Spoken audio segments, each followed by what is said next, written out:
Do you like basketball? Basketball, no. I like, but I'm not good at. Yes, I'm not. Me too.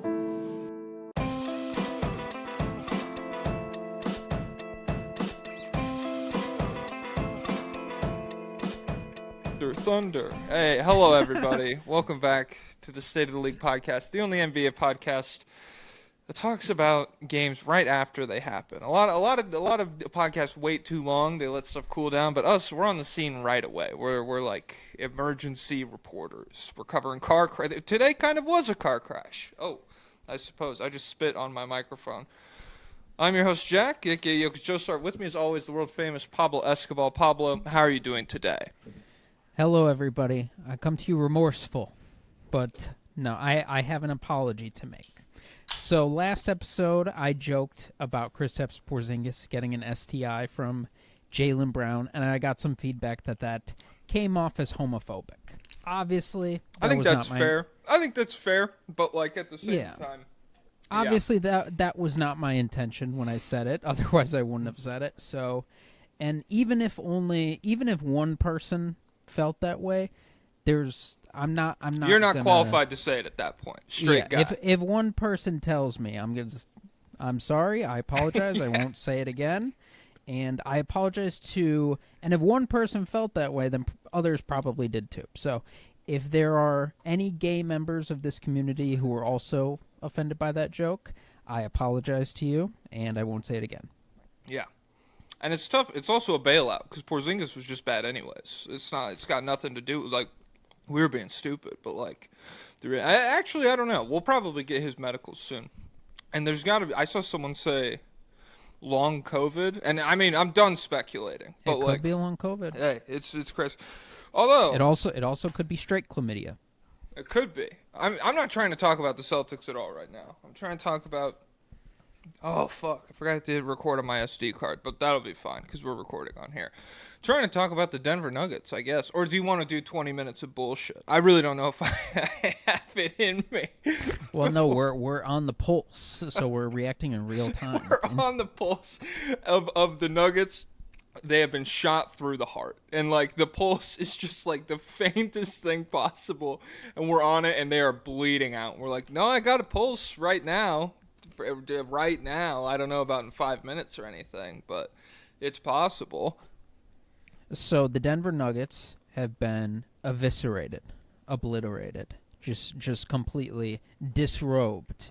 What's the term for degloved? Is that when your ring gets caught and your skin comes off?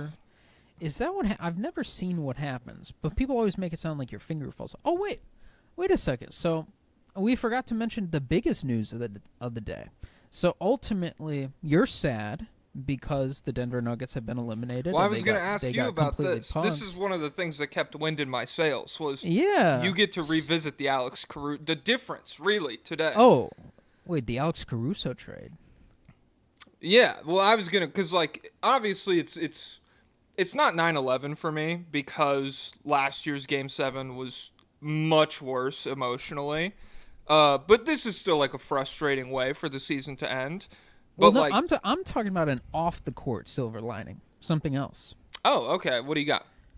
Joe Biden has an aggressive form of prostate cancer. Woo! Yeah, I totally forgot about that. Yeah, it's in his bones, guys. Comment W's in the comments. My girlfriend, like I said, watches Hassan's stream with the picture off. But she said Joe Biden has cancer, and I was like, wow, Nuggets lost by 40, and all Hassan cares about is Joe Biden right now.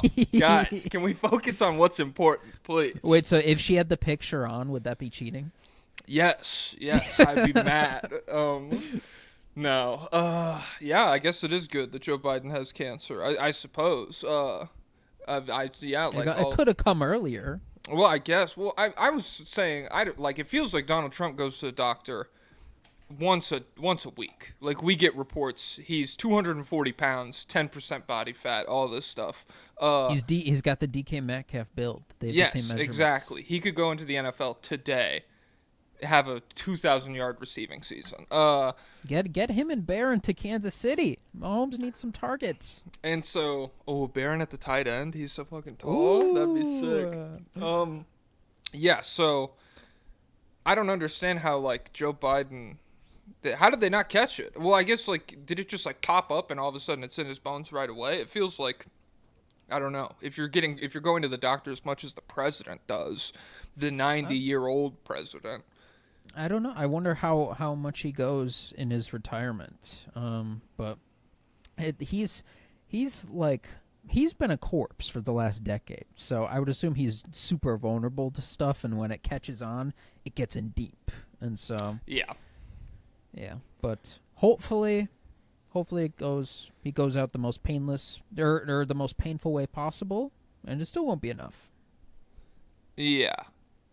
Yeah, fuck that guy. One of the worst people to ever walk this planet. I know. And what's tough is especially in the modern era. I'm sure. Well, that's it'd be hard to scale him versus some guys in the past. Because, like, don't get me wrong, objectively evil for sure. But, like, I feel like there's guys in the past who had their heart was way more in it than when Joe Biden, like, took over. Being Sleepy Joe, that's not really, like, his prime. Like, if you dropped...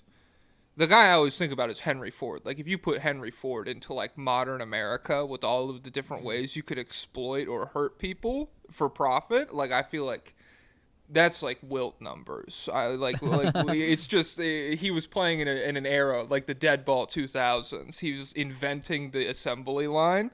He has to put in all this legwork. Come on, guys. You have drones that are spying on people who are working 18-hour shifts.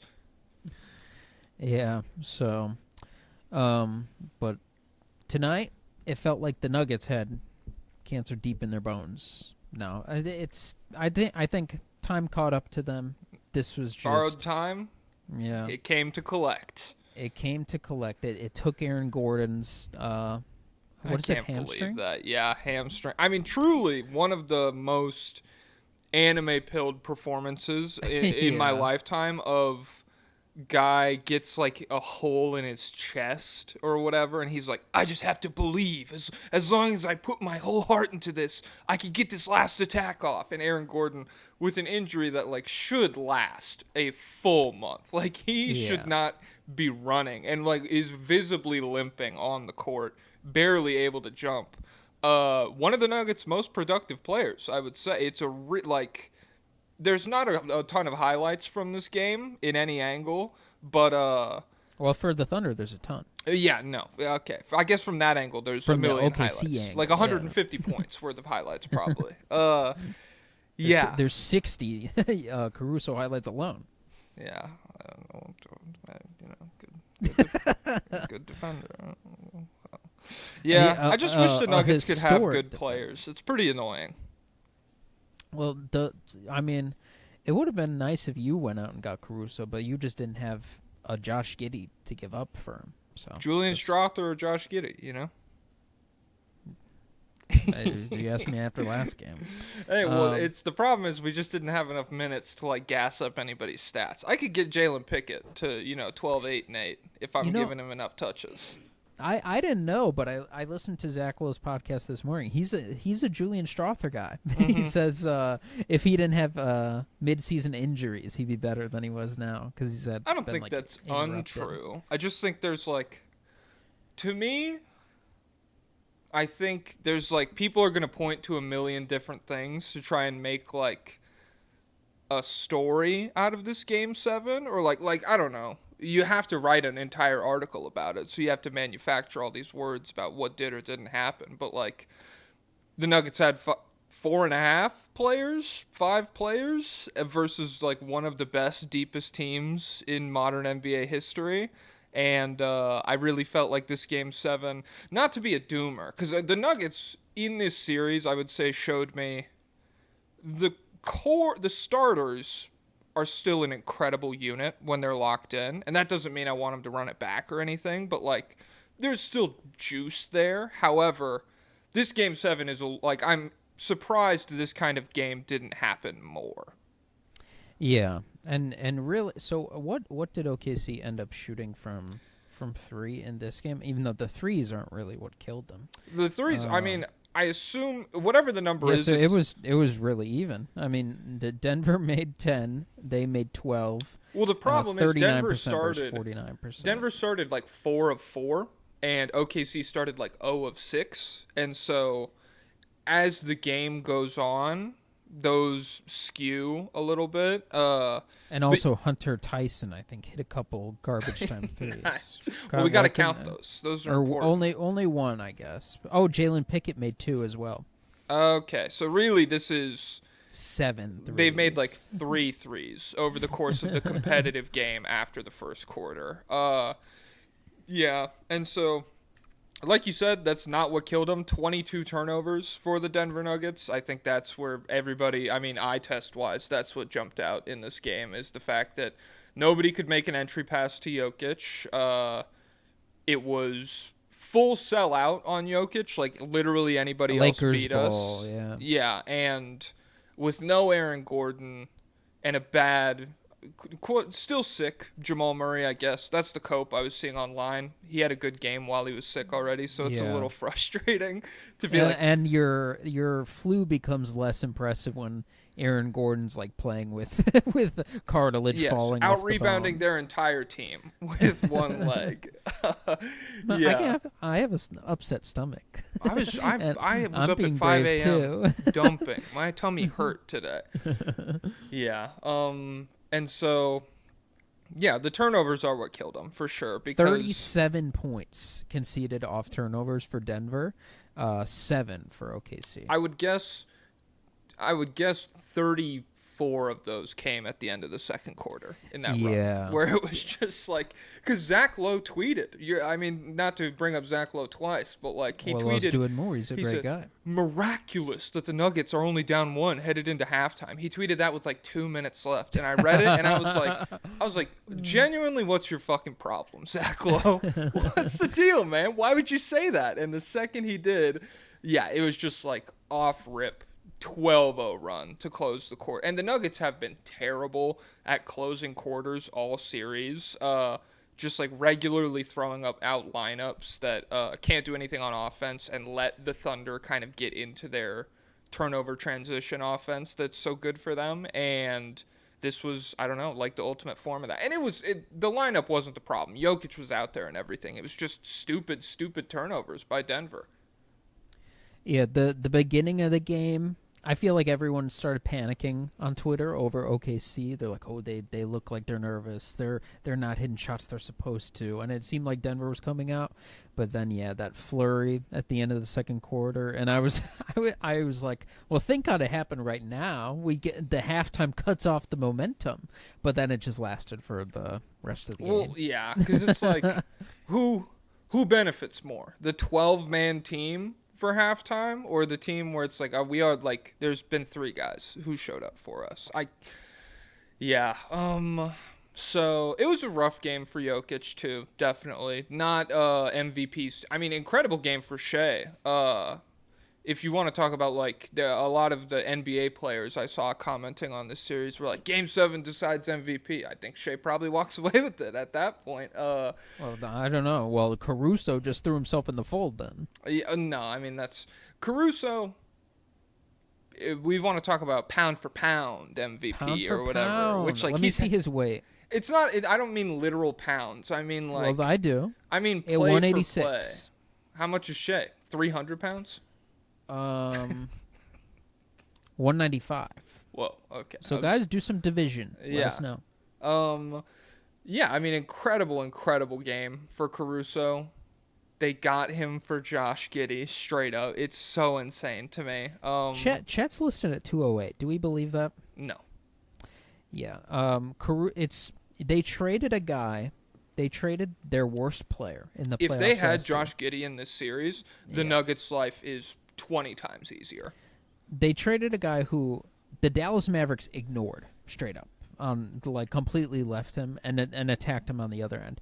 They traded that guy and no picks for a guard who guarded Jokic in Game 7 and did a good job. Yes, like the story of the game. It can't be overstated how ridiculous.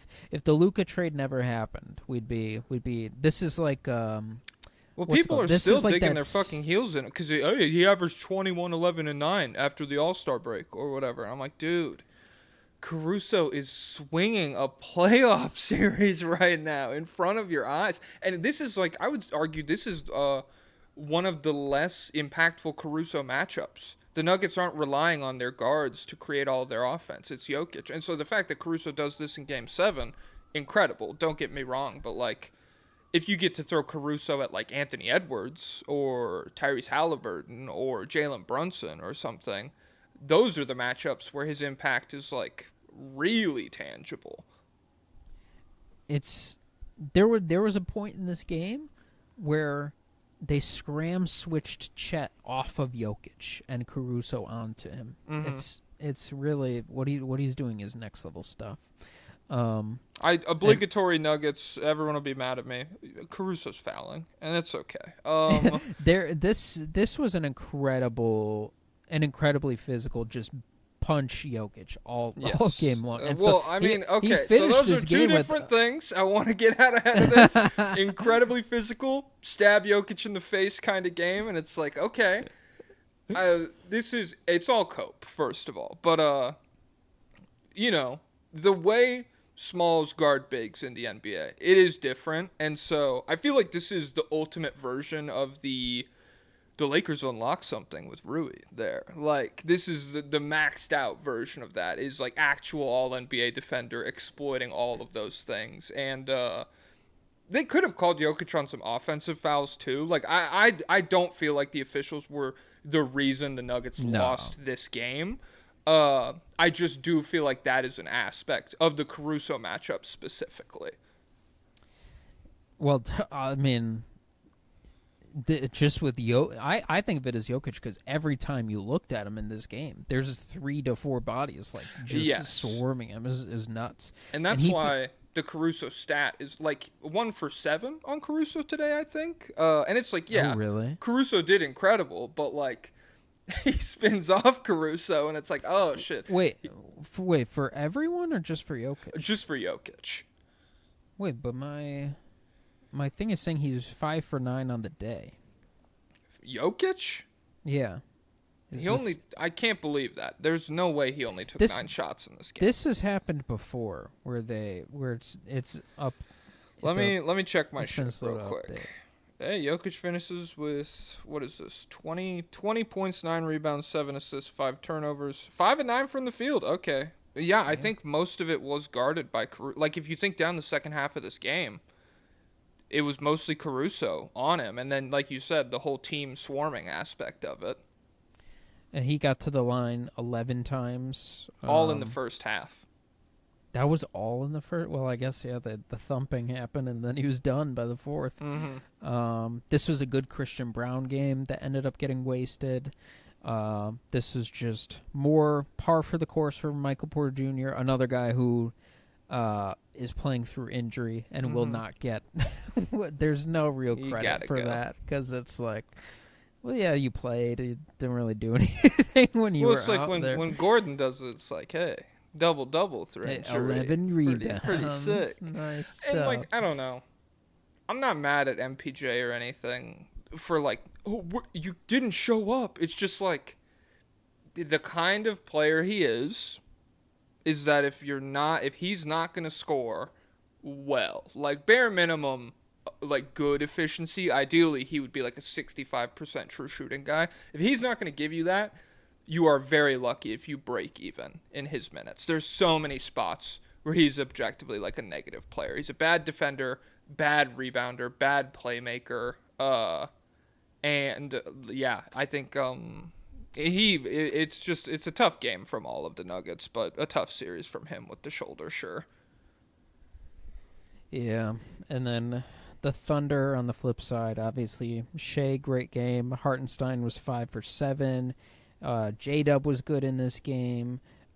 Chet was better. There were a few moments in the first quarter, maybe first half, where Chet he would flow out to 3, and Jokic would just leave him. He's like, "Screw that guy in the corner. I'm not worried." And then finally he started cutting in. You know who they'd never do that on? He got a few lobs. Who? Victor Wembanyama. They might. No, they definitely would. And the lobs, like the lobs part of it.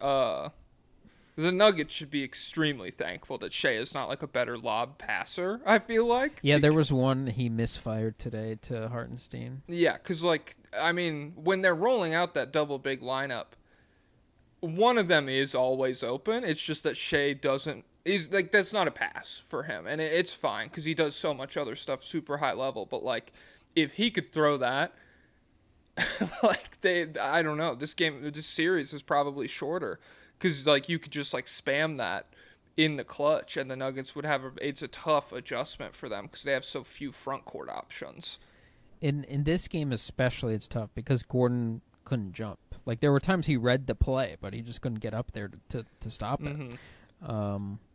But what else did the rest of these guys do? Dort only played 17 minutes in this one. Oh, and Hardenstein only played 17 minutes. Well, it's because Caruso took his job.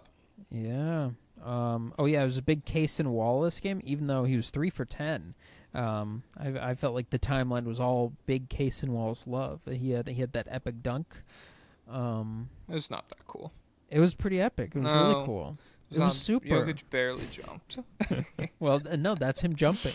Yo, this picture killed. Every time I see, and it's fucked up because Kenny is always taking pictures with NBA players, but he's such a tiny guy, and so it's like. Every picture of him. He looks like a regular guy to me. Yeah, I bet. Me next to Alex Caruso, I'd probably tower over him. Yeah, whatever. The two freaks in a room. Whoa. Everyone would be scared in that room. I would step to him and I'd say, "I'm the same height as you, and I have hair. Genius." You're not 6'5", though, right? He's 6'5". I'd wear platforms. Oh, okay. And then he'd try to check him out, and I'd say, "Hey, eyes up here, pal. I'm talking to you." I don't get to follow Kenny's second account anymore because my old account got taken from me, and then now he's privated. Yeah, he's saying crazy stuff on there. What's he saying? Is he's saying Arturas Karnisovas, Town Square, and you can't even talk to him about it. Is he saying the Jurassic Park experiment was justified because it moved us forward? What Jurassic Park? What, the dinosaurs? Yeah. So they actually tried to bring back dinosaurs, but it went awry. I'll say that much. How did that move us forward? Because now we know more about dinosaurs. Like what? What did we learn? We know how to bring them back, and we know how they'll behave. We know velociraptors can open doors. Do we? Yeah, that was like one of the big moments in Jurassic Park. I never seen the first one. I've seen Jurassic World. It's so cool. They got Samuel Jackson as like a computer hacker. It's like such a interesting archetype for him. I think that's him. And then Neiman, he gets fucked up by a little dinosaur. It's a great movie. That's one of the movies I wish they would re-release in theaters. It's got so many cool practical effects and like I don't know, good. The dinosaur animatronics are also cool. Shout out to Laura Dern and Baron Davis, an OTP that fizzled out. Did they date? There was paparazzi photos of them kissing once. Because I heard he was scared of dinosaurs, and so that's why it fell apart. Oh, because she was like, "I'm going to this. I got exclusive theme park access to this upcoming and he was like, "I'm not going with you," and they got into a big fight. Yeah, how do you think? Like, if you saw him in the street, you're like, "Yo, B Diddy." You think he's still owning that one, or no? Did he drop it? I don't know. I'm excited to try. Yo, B Diddy. Hey Diddy. And it's like, yeah. Hey, I remember you at the Clippers white party. B Diddy, that was you, right? B Diddy. I remember when you took your shirt off that one time. That was cool. But yeah. So ultimately, selfishly, I do love Jokic so much that I would have been very happy for the Nuggets to win. Probably a better conference finals series. If Aaron Gordon's gonna be knocked out, grade 2, come on. And then with the rest of the team, but even if they were fully healthy, I'm torn because I also really I do believe OKC deserves to be rewarded, and they're the type of team that should have success because of the way they built. They made smart trades, and especially I don't they think made anybody smart... should have success over anybody else. Kevin Well, it's Durant all- Warriors versus this. Everybody deserves the same. No, no, no. This is the ultimate one I always think about is like when I was rooting hardcore against Houston against the Kevin Durant Do Warriors. not reward this. We cannot set this precedent. We cannot spawn copycats of this. OKC has drafted incredibly well. They were smart in assembling their team, and I just wouldn't have liked it if they ended up disappointing, and then it just becomes like, let's gut this team for a huge star. Well, I mean, the trade J-Dub and part of it stuff like especially is like, if you think about and I don't know if we even like, if the conversations went too far before, or if this one good game has like swung the pendulum back too far the other way, where it's like, you know, we're gonna do Giannis trade swap on the Patreon episode tomorrow, and spoiler alert for the OKC thing, I was like, hey, sign and trade.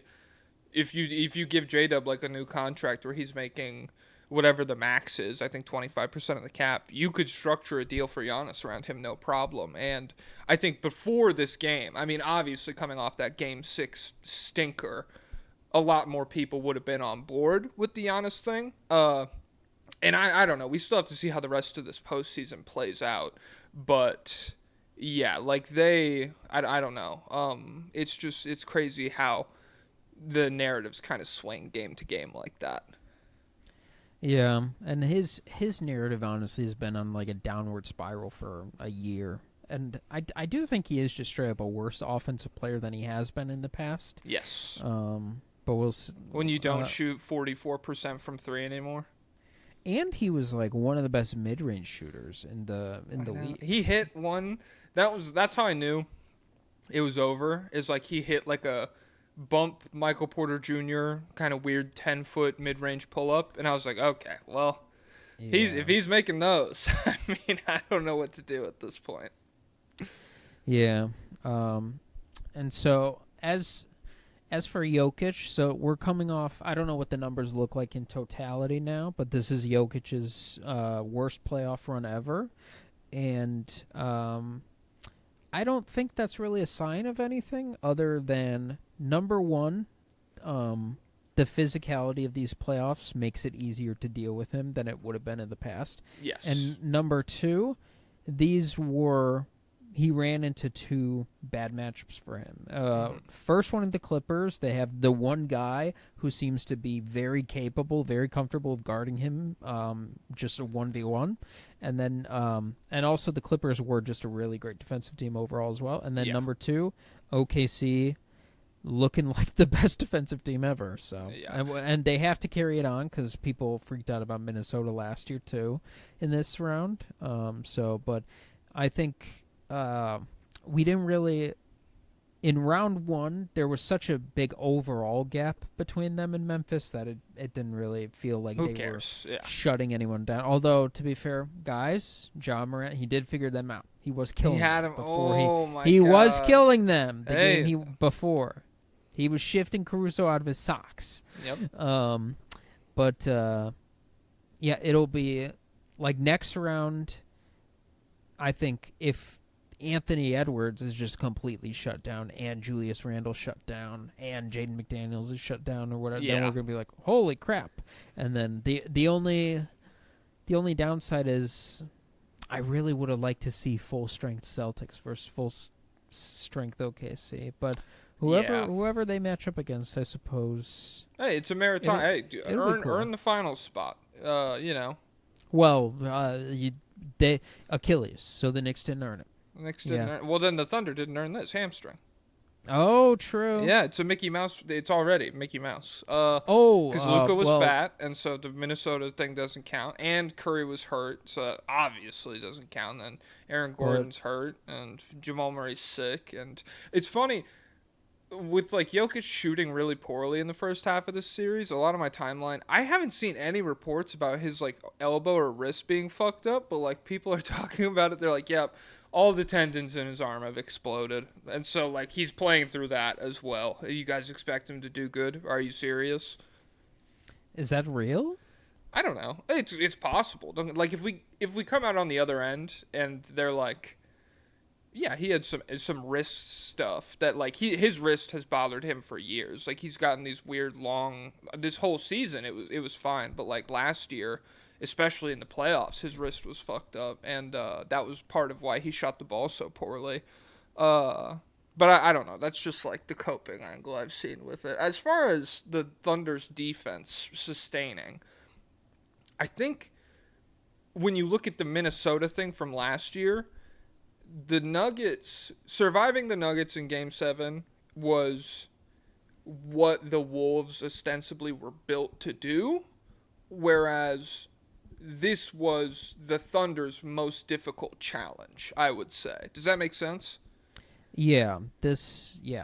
Yeah, like play style wise, the Thunder are least equipped to deal with this like behemoth, bruising, center of the court, grabs every rebound kind of player, as opposed to dealing with, you know, incredible athletes or really good three-point shooting teams or whatever. Everybody else, guys who are the same size as all of their great defenders. I know, they rolled out a full lineup of like 6'6" guys today, and it dominated the Nuggets. And I'm like, dude, I don't know.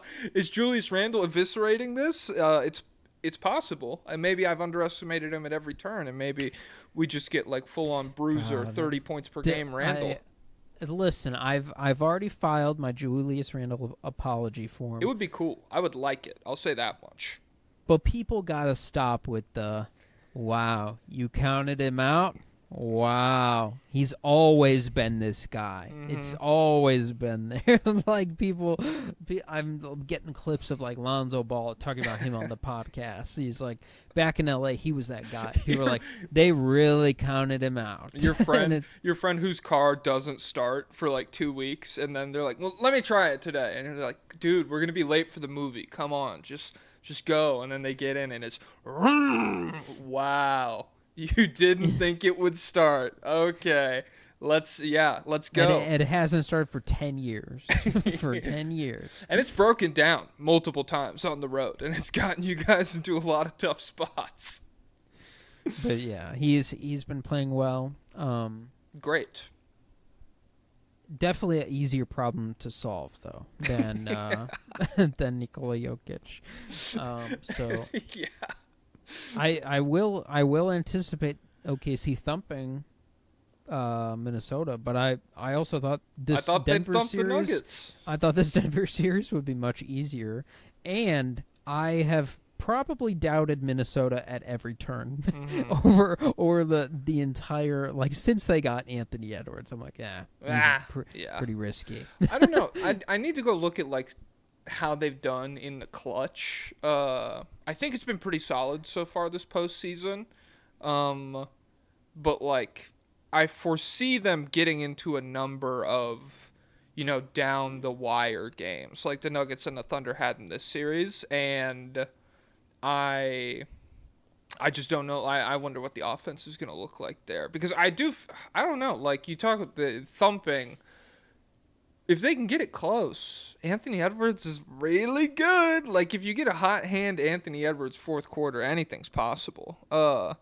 And yeah, I don't know. This all goes back to the fact that, like, at every turn, everything I've thought about these playoffs has been wrong. Where it's like, Clippers, how are the Nuggets going to do this? Thunder, Nuggets are cooked. Knicks, how are they going to breathe against the Celtics? And now it's just like, okay, whatever. So going forward with the Nuggets, it feels like David Adelman will stick. It feels like he had a great playoffs, and everyone has recognized that he had a great playoffs. Mm-hmm. It feels. Do you think the zone defense how sticky will the zone defense be? Will it be the base defense going forward next year, or no?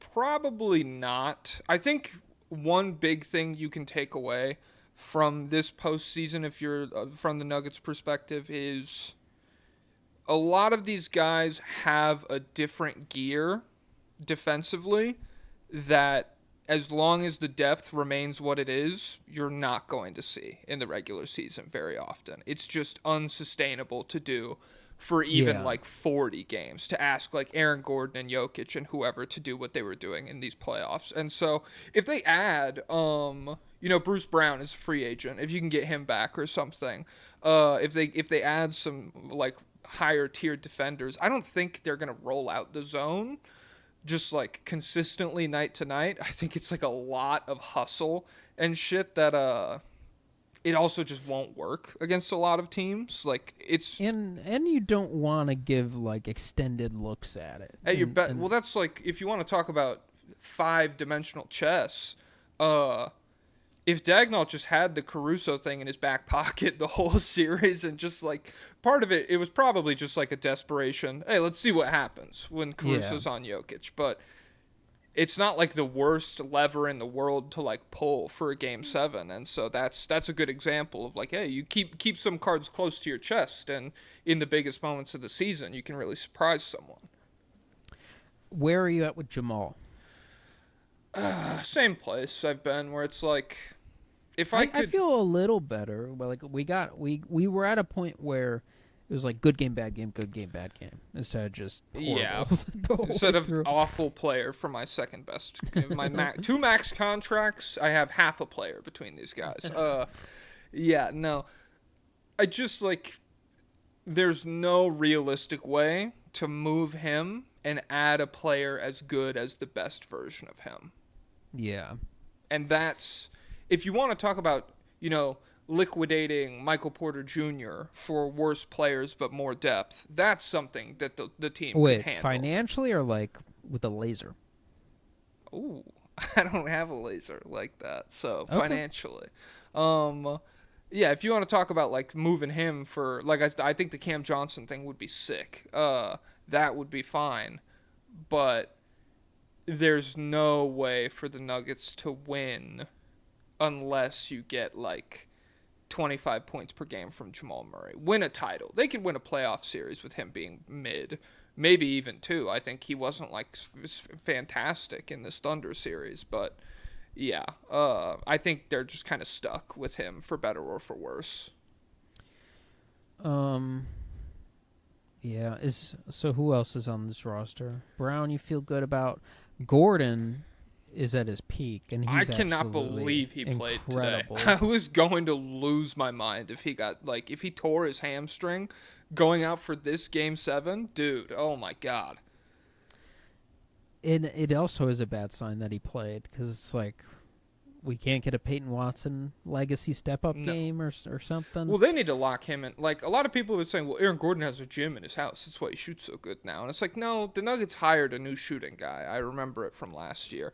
Lock Peyton Watson in the gym with that motherfucker, because the free throws, to me, are what makes it like a straight-up unsustainable kind of offensive player.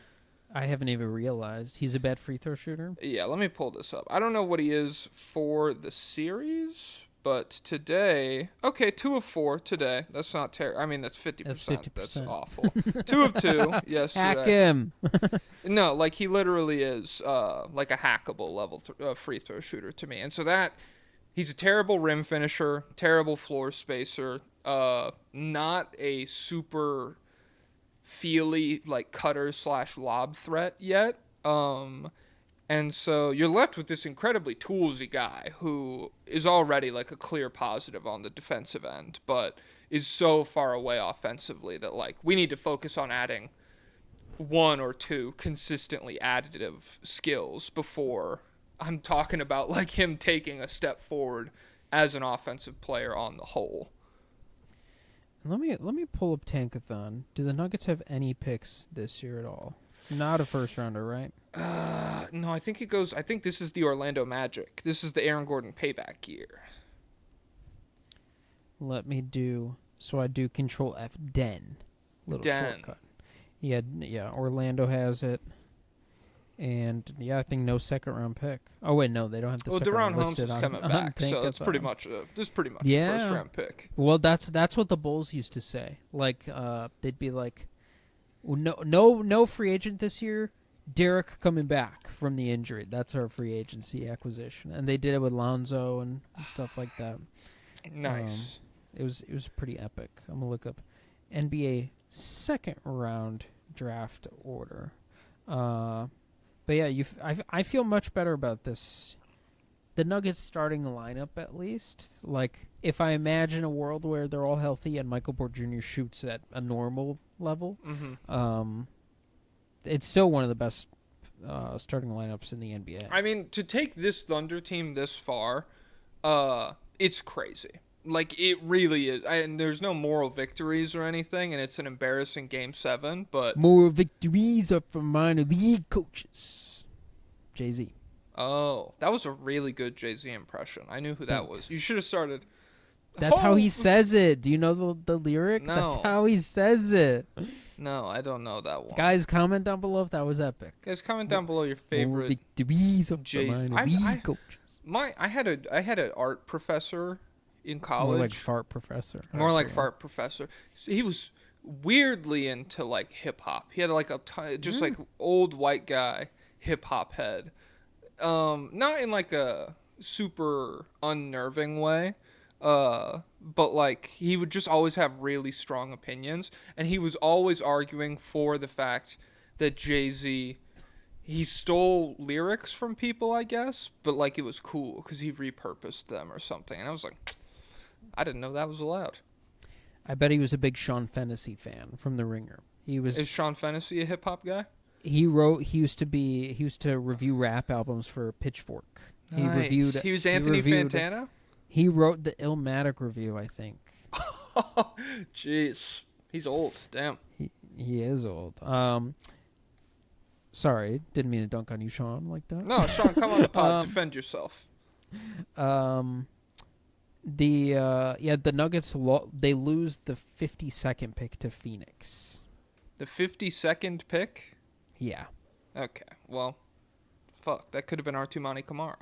It could have been. So pull up the undrafted free agents, Denver. We're gonna need something. Bruce Brown. But yeah, I feel better about this team probably than I did. They must have hated Mike Malone. Really? Yeah. I mean, I guess it really is one of the more shocking twists that this turned out good. Like that he was truly making everyone unhappier. So once he's gone and they have the nice guy, David Adelman, and we're all good. Have you seen people comparing him? You know the book No David, like the bad kid book? He does look like him. Hey, fucked up Teat Squad. David Adelman, welcome to the crew. Yeah, so I don't know. When you think about how like the Grizzlies postseason went and everything, this could have been worse. It's just annoying to like.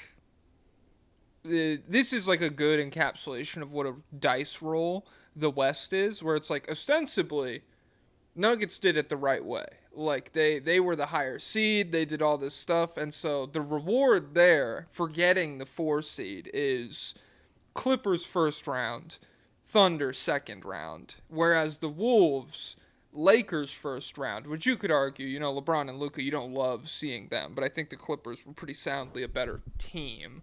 Well, we could shut them down with the zone. Now we've learned. I guess. And then Warriors second round. And even if Steph is healthy, I think that's a better or easier matchup than the fucking Thunder. And so it's like, I would have loved for the Nuggets to be able to get those matchups, but at the same time, I don't know. The Thunder are an incredible team, and I don't really know what my favorite outcome for the finals would be now.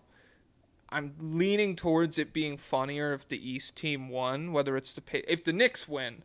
I mean, good Lord, they're going to have to shut down the entire state of New York. But yeah, the Pacers could be fun. But yeah, I think this was just like a really good showing from a Thunder team that, like, you know, they were on the ropes. So to come out in Game 7 and just take care of business, it's nothing to shake a stick at, I suppose. We have some lobbyist requests here. None of them are post Game 7. They're all pre Game 7. So, Did you check? Did anyone leave anything? I copied and pasted them like middle of the third quarter. I needed something else to do. So I was like, okay. I started with this one. Miami Masturbator, OKC/Nuggets. I have come to the conclusion, pla bloink and jack off. You are dodging my questions. If you have to pick 3 lobbyists to play against my finest masturbators, who are you choosing and why? I picked this one because they say, oh, you're dodging my questions. Why is this a question I would want to answer? Which of the masturbators am I drafting to play basketball against? I mean, genuinely, I'm not drafting any post-up players, I'll tell you that. No, yeah. We're not letting anyone rub up against you freaks. I do not need to bang in the post with you fucking psychos. Are there any cops? Any lobbyist cops? I'm picking those ones. Okay, so I have 1, 2, 3, 4, 5, 6 lobbyist requests for Thunder Nuggets. Number 1 through 6. Joe, let's hit them all. 1. We're hitting all 6. All right. Oscar with a K says, "Hola, Ooh. Pablito and Jacques. Chances of us winning Game 7 with Aaron Gordon's injury, or will J-Dub be the Nuggets MVP again and be so ass OKC has to play a 4v6? Go apologize to Jalen Williams Idiots. right now. You fucking moron. Dumbass. Thanks for the money." Nah, just kidding, Oscar. Hey, good job. Good job, J-Dub. Good job, OKC.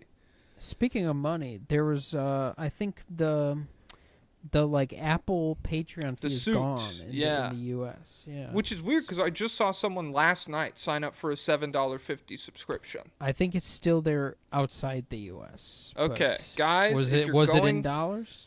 Yes. Who knows? I mean, I don't know. Guys, if you're going to subscribe to the Patreon, do it on your computer.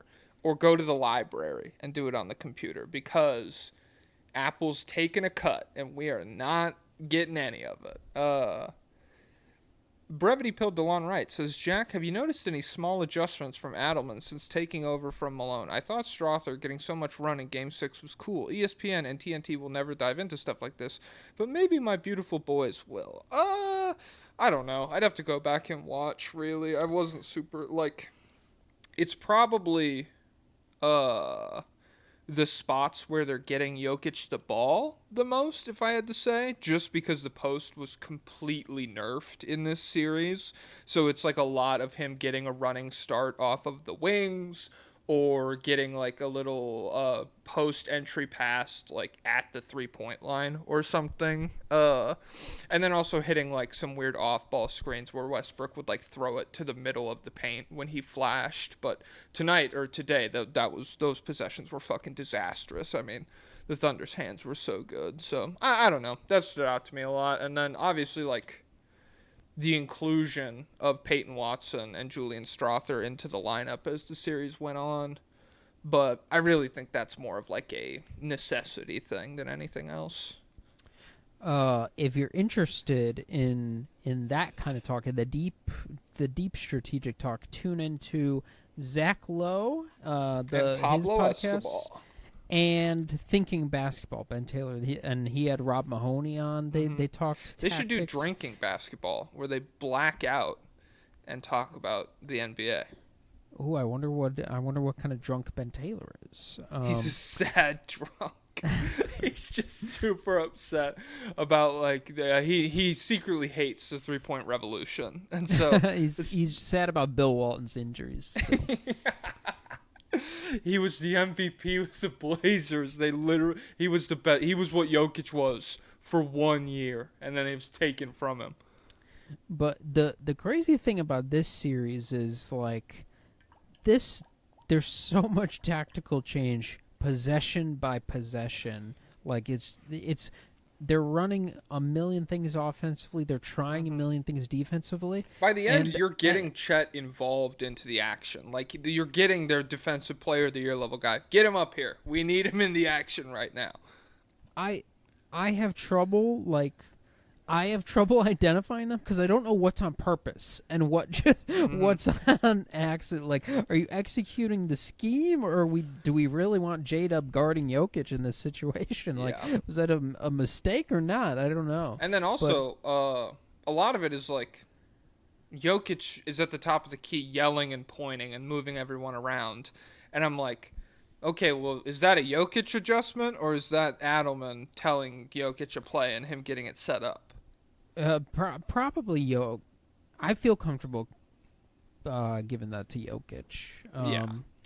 But yeah, it's crazy what was going on, and because they're altering the pickup points, they're altering the matchups, they're altering what gaps are filled. It's crazy stuff. They're altering what jerseys they're wearing. Oh, nice. And yeah, it's crazy. Just like I feel like the defining defense of Mike Malone's tenure was like to make Jokic workable. We move this guy on the perimeter. We like hard hedge and we get him out running and stuff like that. And that's how we survive with this guy. Mm-hmm. To now we have this zone that he's at the center of, and he's like the most important part, and he's like the best rim protector of the zone. It's crazy. But yeah, I think David Edelman's good. Yeah, I'm not that upset about it or anything. Yeah, what do we got? Big Poop? Hello, Paforblo, and Jafork. And that's there's a 4 where the A's are. Parentheses. God, I get all the blow ones. Well, that's the end of your name. Well, it's also P4BL0 is yours. So it says, I made you guys badass gamer tags again because the last time it wasn't red, ... I'm not mad. Okay, C's. Okay. With the Nuggets and OKC going to 7, a lot of the talk revolved around the dudes besides the MVP candidates and how crazy it's the side that's widely considered to be more talented was playing worse, and the nobodies, the scum of the earth on the Nuggets, are showing up quite a bit. Will these performances fool the Nuggets front office? I know they'll make moves, but I'm afraid nothing big is being done. Not that I know of any easy trade for them, but the MR always hurts. That's crazy. But the Mr. Always Hurt, that's crazy podcaster needs to be... Oh, okay. Michael Porter Jr. is who he's describing. Needs to go. Sorry. Yeah, no. Michael Porter Jr. is probably gone. That's the move. We have no GM for the Nuggets right now, which is kind of funny. Let him do it. The draft is a month away. They don't have a pick. I hate how we have no time for just the draft itself. It's just right because Summer League has to be so fun. And it could be during the finals. Something changed. Did we move the calendar? I think we moved the calendar back, a leap year. Right? No, but I think years ago, few years ago, yeah, the NBA pushed everything Yeah, they did back. daylight savings time. No, not that kind of back. I think do we start on Halloween now? Maybe. Or, I don't know, but what was this? What did he say? He said, will they be tricked into thinking anybody is like more serviceable than they are? I mean, the only trick would be if Jamal like was just done next year, and it was like these were his last gasps of what, life. he retired? Like he just sucked. He was just like washed completely. That would be a move for them? No, I'm saying because he asked like, did anyone play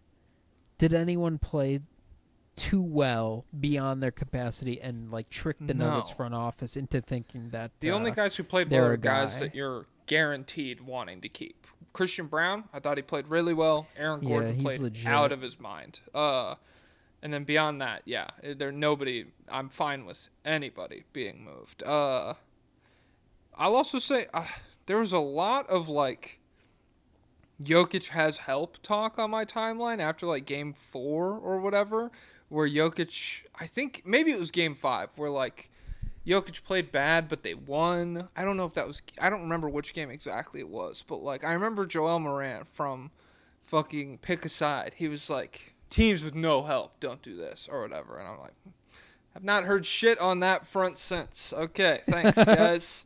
Well, it's just because like that's why it's a surprise, is because these guys spent fucking 10 months playing bad basketball or whatever. So yeah, I don't know, I'm just coping. But I think the Nuggets, to clear house, coach and front office, and then to be like, all right, we're running it back. That would be insane.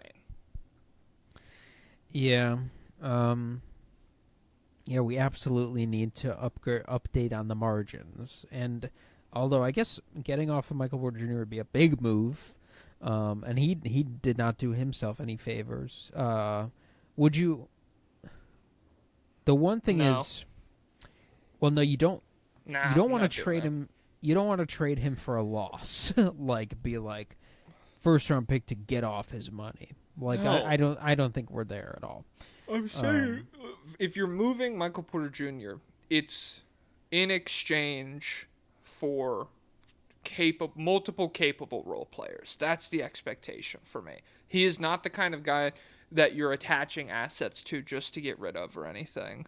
And I do think that, like, you know, this postseason's really tough with the injury or whatever, but like there's a world where he plays well next season and he's like I was looking at his playoff career 3-point shooting numbers. They're pretty good. Like, dude, in my had mind, some he's crazy runs. in my mind he's been stinky for so long. But I guess it's Yeah. And when I looked, like, his numbers for this year weren't even bad. Which maybe they're bad by now. Well, it's just because, like, you expect him. I don't know. When he got the max, he was like 17 points per game, 45%. He was the game. perfect complementary player for Jokic because elite level movement shooting, Great cutter, very high level cutter to the point where he's like in the mid 60s or high 60s, I think, finishing percentage, and his passing weakness doesn't matter because he never holds the ball. And then he really took a step up defensively a few years ago, and he was a good secondary rim protector and like a real obstacle. And I will say, if he was healthy, I think this would have been a better showing for him defensively, because there was a lot of moments in the Clippers series where, like, he was diving on the floor, making hustle plays, going 100 miles an hour. And part of it is, like, the schemes aspect where, like, you know, he just doesn't know where to be. He falls asleep and his guy beats him or something. But I think it got to the level it did because of the injury. I think it kind of snowballed. I was a major MPJ doomer in 2018. And you didn't believe the Kevin Durant stuff? No, and I was terrified because all the Bulls fans did, and they were like, "Let's get it." Let's get him. I think this is at the point where Jabari is on our team already, and we're Carmelo and KD together. But and straight up, I thought he would never be competent defensively at all. Like, I thought he was just physically limited, and he would never be able to do anything. And yeah, he overcame that. Even if he is still a little bit high on the defense. But, all right. Before this game, he was shooting 36% on the playoffs, so that's not the worst. From three? Yeah, from three. It's not good enough. 41%, 35%, 40%, 38%. So he's had more good shooting years than bad from three. Yeah. Barry Propel says, Barry Propel checking in, just want to know if Jack Off and Pablo, a bunch of dudes' opinions on the Nuggets, outlook if there ends up being a series versus Minnesota as a Doomer fan, blah, blah, blah.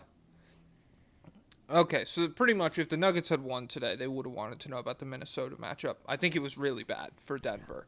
I guess we'll never know. Because Randall would have shut him down in the post. That's part of the Cerberus playoff run. Zubats, Alex Caruso, and Julius I was Randle. deluding myself. I was like, hey, 4 Game 7s, if we just went 7 every round and won the title, it'd be legendary. That'd be legendary. Hey, Aaron Gordon stays healthy?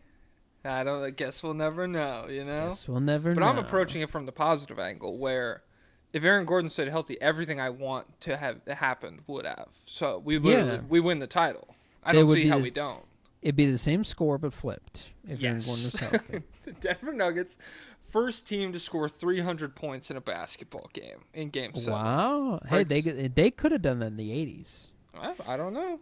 Jokic, Alex the problem English? Problem is keeping Jokic engaged for that long. Once you get to like 200 points, he's going to go sit down. Yeah, he loves sitting. Fat ass.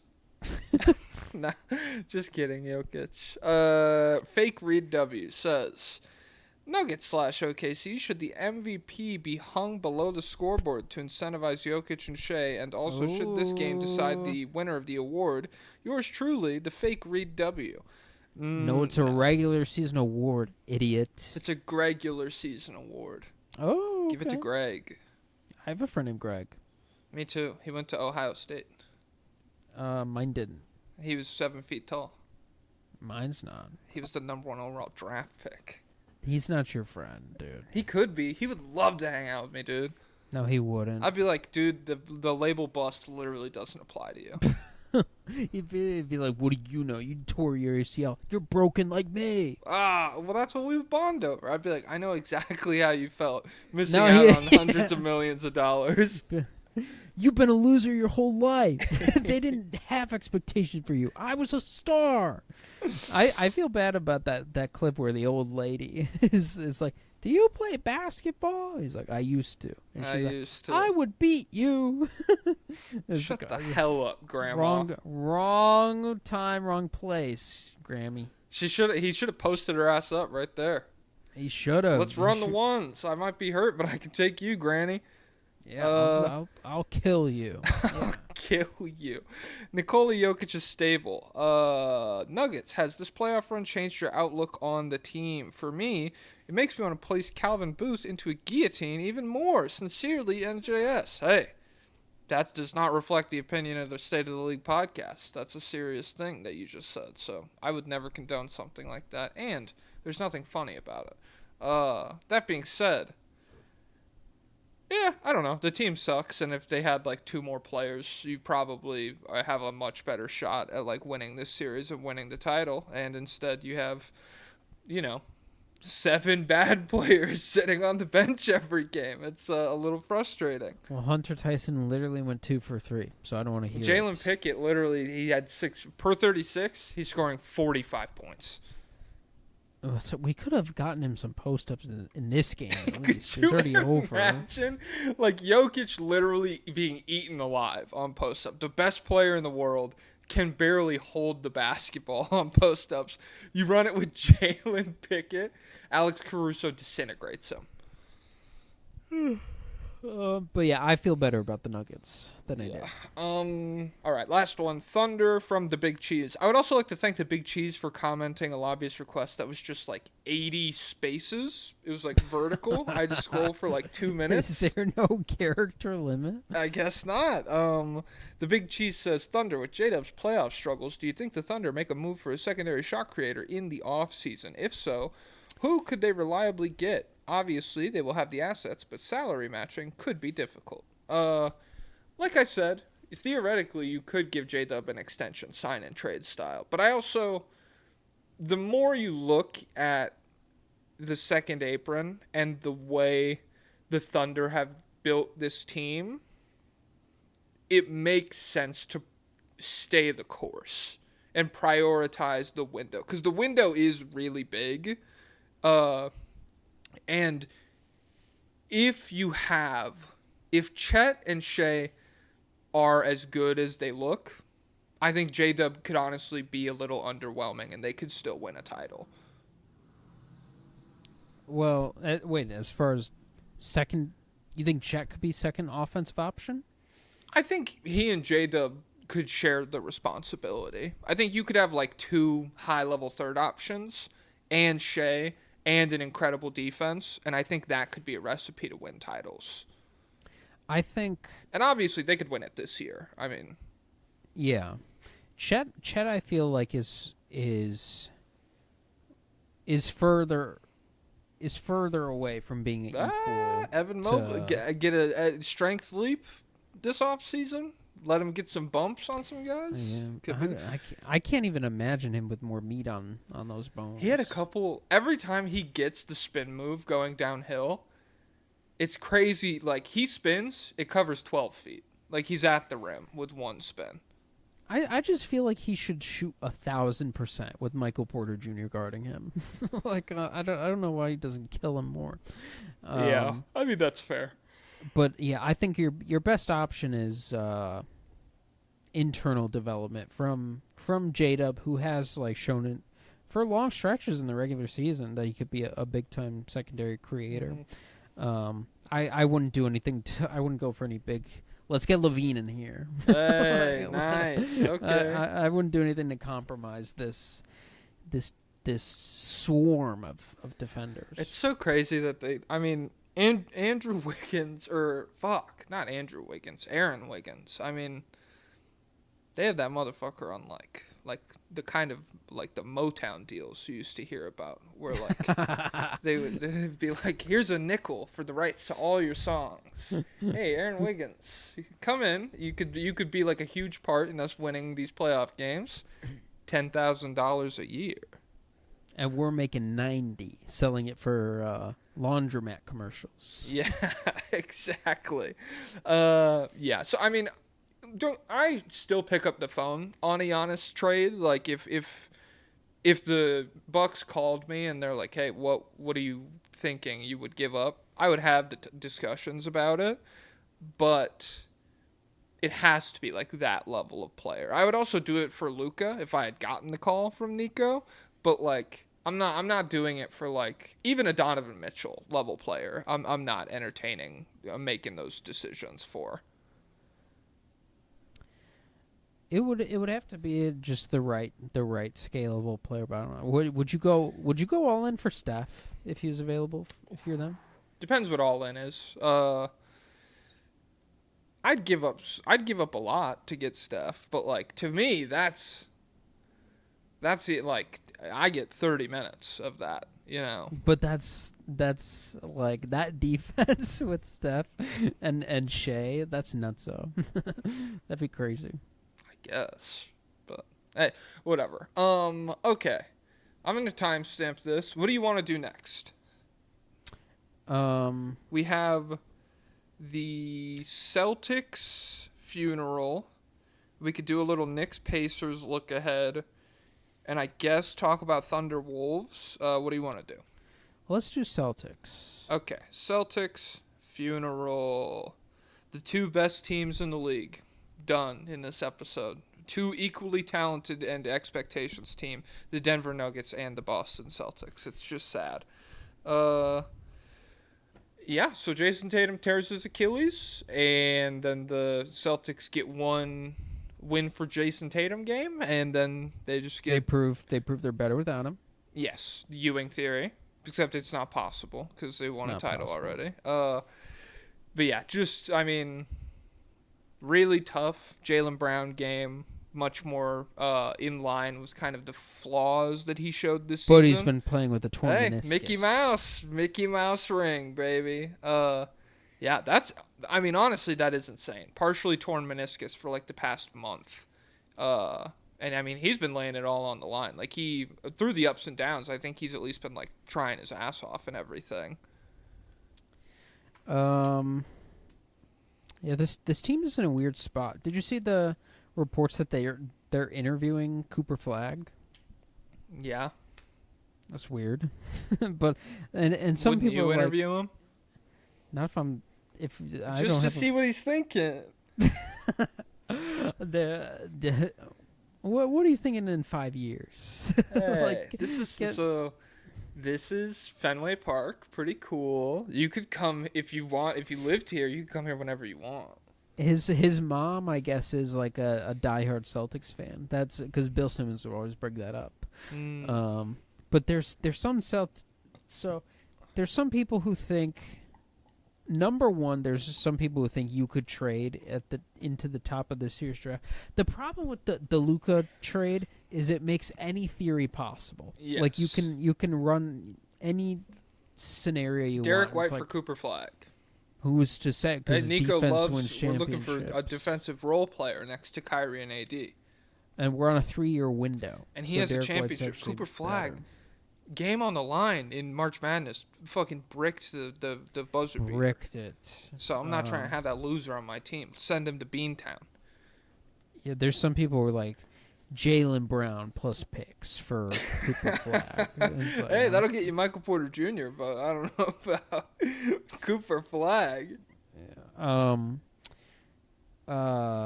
Would you burn your future to assuming the Nuggets have a lot of future picks for Jaylen Brown? I wouldn't nuke my future, but You would have to nuke. I'd turn the stove on. Michael Porter Jr. and nuke picks. Oh man! And I guess Christian Brown. The Celtics aren't gonna do it. Fuck! I love Christian Brown. I'm doing the thing I always make fun. I'm Stephon Castling right now. I love Christian Brown. I don't want to give him up for Jaylen Brown, dude. I'll say yes right now, just cause I think Jaylen Brown is probably approaching the ceiling of the kind of player the Nuggets could realistically add. But I wouldn't feel great about it. I don't think it locks you into any super high end outcome. It's a huge gamble. Yeah. And then there's some people who think that they could pull a Warriors 2 timelines little sneaky tank job in the absence of Jason Tatum next year. The problem is the East is too bad to pull that off. So yeah. And there is the new owner element hanging over all of this. So it's it is within the realm of possibility where the new owner's like, well, this all fell apart. I'm blowing this up. I don't want to pay for this at all. Yeah. I think regardless, we're getting under the second apron next season. Yeah. By any means necessary. I was looking at the money. Trading Drew alone gets them under the second apron by, I think, $12 million. But I could be wrong on that. And then you want to trade Porzingis as well. It just makes no sense to have that money on the roster if you don't need to. Ideally, getting under the first apron would be sick, but I just don't know how reasonable that is. Horford will be 39 in June, and this is the first old Al Horford moment. I feel like up until now, it's been dude, this is literally power forward LeBron. What's happening right now? But yeah, he looked very tired in the fourth quarters of this series. So. Yeah, I don't know I don't know how they're going to handle this next year, because you kind of know you're not a contender next year if Tatum's not on the roster. And yeah, so I think they're kind of trapped. I think they're like, no matter what they do, they're going to be a top 5 seed in the East. Yeah. I don't know. I don't think that's a lock. It's just tough. They would have to. Okay, let's talk through it. Cavs run it back. Yeah. So Pacers. they'll be at the top. They could be 2. Okay. Cavs, Pacers, Knicks. Can they be worse than the Pistons? Jaden Ivey coming back. But it's possible. It's possible. Fuck. The Magic. I think the Magic will be better. I'm pulling up the East standings. Theoretically, the Magic, if they added shooting and then Pablo. Okay. The Wizards. No. I was being stupid, but you didn't look. I went the Wizards. No. Well, I'm like, well, Koulibaly Sarr. Yeah. Maybe the defense takes a leap. Who Derek Queen, what big are to they? big passing. What are they? Pick 5? 6. 6? Yeah, there's been some rumblings. You know what the people want? Who do they want? There's no angels in DC. There's only demons. There's only demons, baby. I hope you know you'd be drafting Josh Giddey. That is what demon is. What if this guy was a sick passer who couldn't score? Hey, well, try putting Josh Giddey into a real defensive infrastructure, not this soft crybaby Thunder stuff. No, but okay.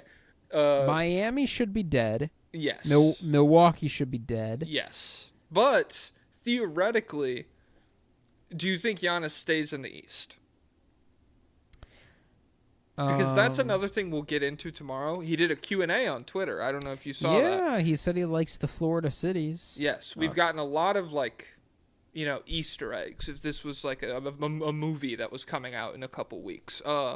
So we know he likes the Florida cities. We know he has been interested, reportedly, in living in a state without income tax, which Florida doesn't have. He's greedy. Yes. And there was one other thing I wrote down about why the Magic or the Heat could be a potential team, but I don't know. But for right now, for this exercise, let's just ignore Giannis. The Bucks are dead.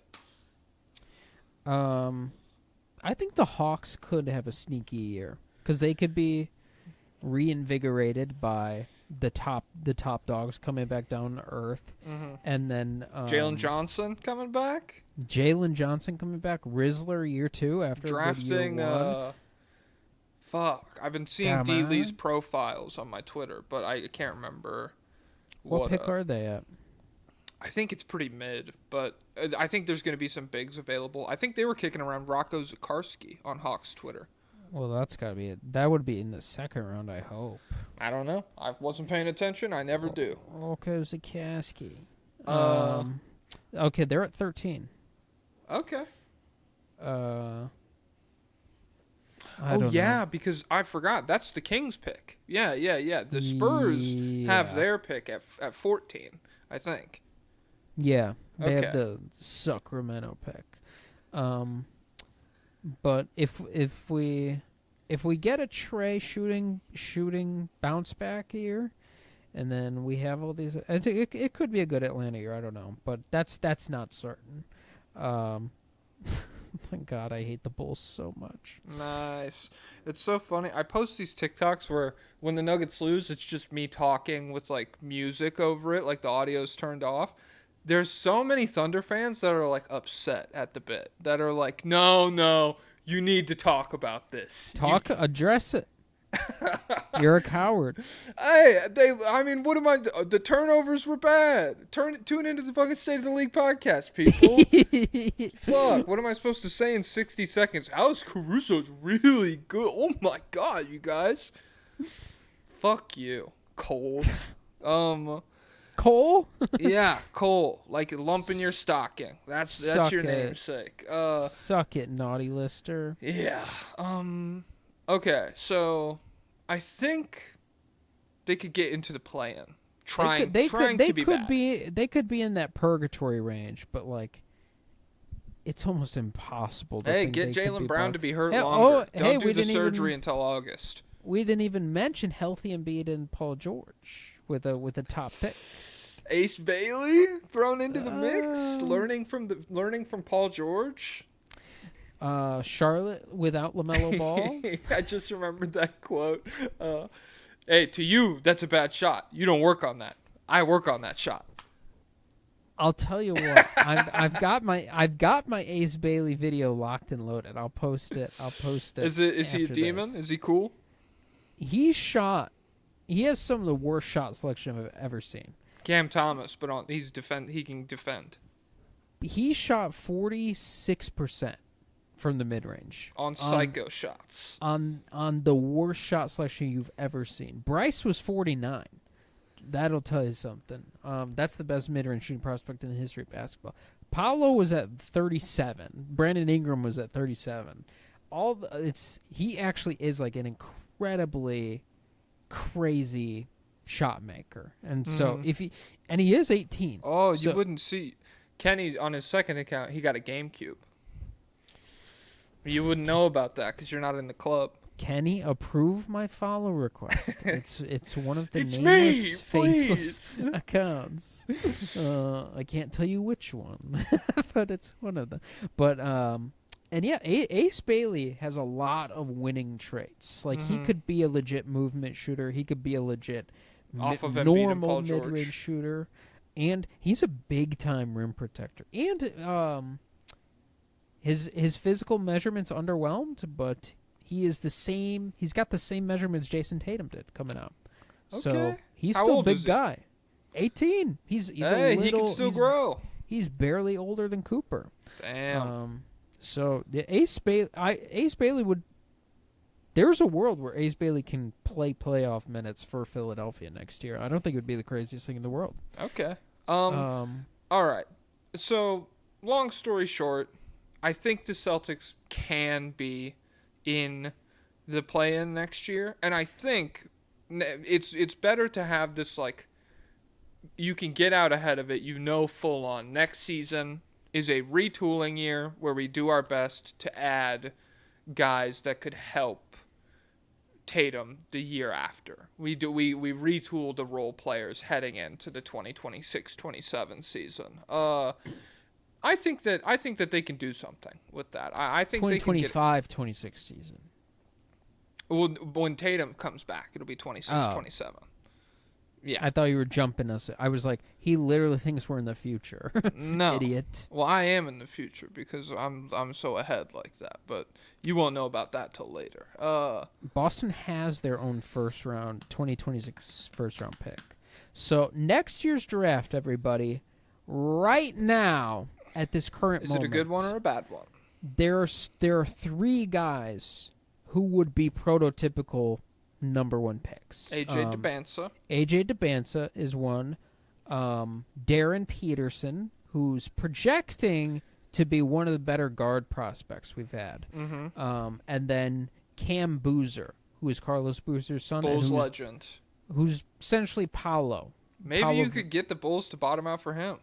Paolo variant. I don't know if Carlos Boozer's son who plays like Paolo, and maybe I don't know. You're so stupid. I don't know the intricacies of his game. The Bulls are gonna play 500 basketball until every building has crumbled and every person is just a skeleton, and you're like, Paolo though. Am I bottoming out for Paolo? I don't know if I want to do that. It's like if that's my savior, like it was so fun watching Derrick Rose, like stylistically, and then it's fun to watch Paolo. Not my tempo, not quite my tempo. Have you ever seen that video of Spike Lee? He goes, "Hey, are you British?" Because they were asking him about Green Book. Did you ever see that movie? No. Well, it was like white savior pilled. It was like I saw the Crazies last night. It was mid. It's mid, but it's fun. I like it. But in Green Book, it's like white savior pilled guy takes black guy around the 60s or the 50s South, and that's literally me. I would have been that. And it shows them how Italians have it just as hard as black people. And wait, they would have been meaner to me back then. Absolutely. Yeah, never mind. And so they asked Spike Lee, they're like, "What'd you think about this movie?" But they're British. He goes, "Are you British?" "Yeah." "I'll give you a British answer. Wasn't my cup of tea." And then he walks away laughing his ass off. That's pretty good. But yeah, so next year, this always changes. Preseason projections always change. But right now it's looking like there's three very, very talented guys at the top of the draft. So this is a draft people would be happy to tank for. And so are they a Jaylen Brown trade away from being a bottom team? I think they can, like, you want to talk about actual bottom out AJ Debinsa sweepstakes. Yeah. Yes, they would have to trade Jaylen Brown. But would it just take that? Like yeah. Holiday, White, Horford. It's not. That's shooters. That's not doing anything. I hope it doesn't. Yeah. There's no. Don't coach him hard, Mazzulla. Well, that's the real problem. You would have to trick. You'd have to trick Joe Mazzulla into thinking it's like golf scoring. You'd have to hypnotize him. It's a year of suffering to build callous. Penance. Oh my God. Just get the Pope to come to him and be like, "Hey, your penance, win as few basketball games as possible." Yeah, the only issue is like who is gonna want to take on Jaylen Brown at his price tag? Denver Nuggets. You know what? You would They can have Jamal Murray, and then we'll move Michael Porter Jr. for Kevin Durant. How much does Jamal make a year? $100 million. Okay. No, I think it's close to 50. I think it's like 40 something. Okay. So, but that honestly, like the MPJ and Christian Brown for him is possible, I suppose. I don't know the future pick situation, but How much is it worth to you to fucking bottom out? Maybe you don't need that many picks. They're not just good. Maybe you don't need that many. Oh, how bad do you want balls in your court, Boston? Let me know. That's like the kind of negotiation that will only work on Nico and Arturas. I'm doing you a favor, buddy. Triple reverse psychology. You get to lose more if we pull the trigger. If I hang up this phone, you're winning 38 games. I know you don't want that. Let's talk.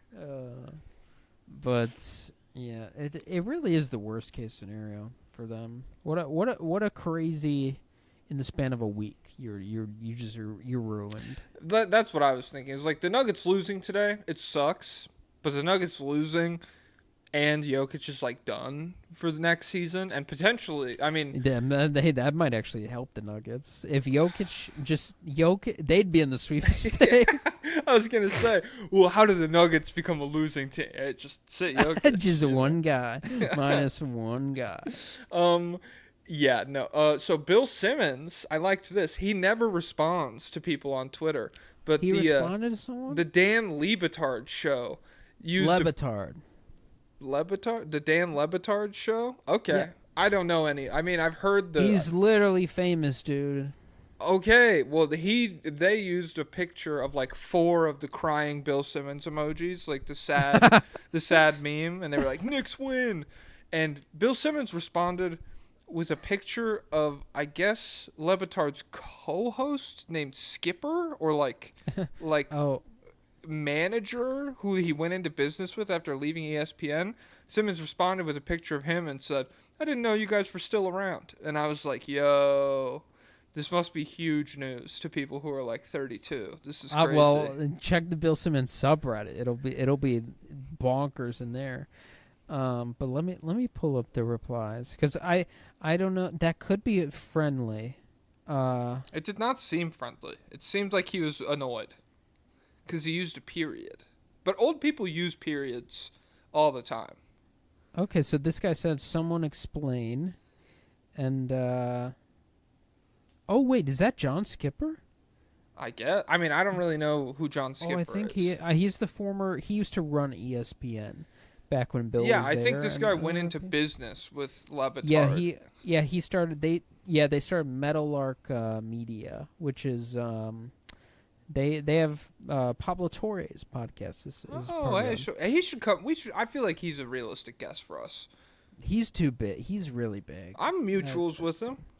Wait, really? He follows you? Let me see. Is this? Ooh, wait. The guy I'm thinking of, I don't think it's Pablo Torre. It's a guy who had a non-compete clause with ESPN. Max Kellerman? No, not Kellerman. Lee, I think his last name was. Let me see. Wait, the guy who started posting on TikTok? The Asian guy? Yeah. Oh, okay.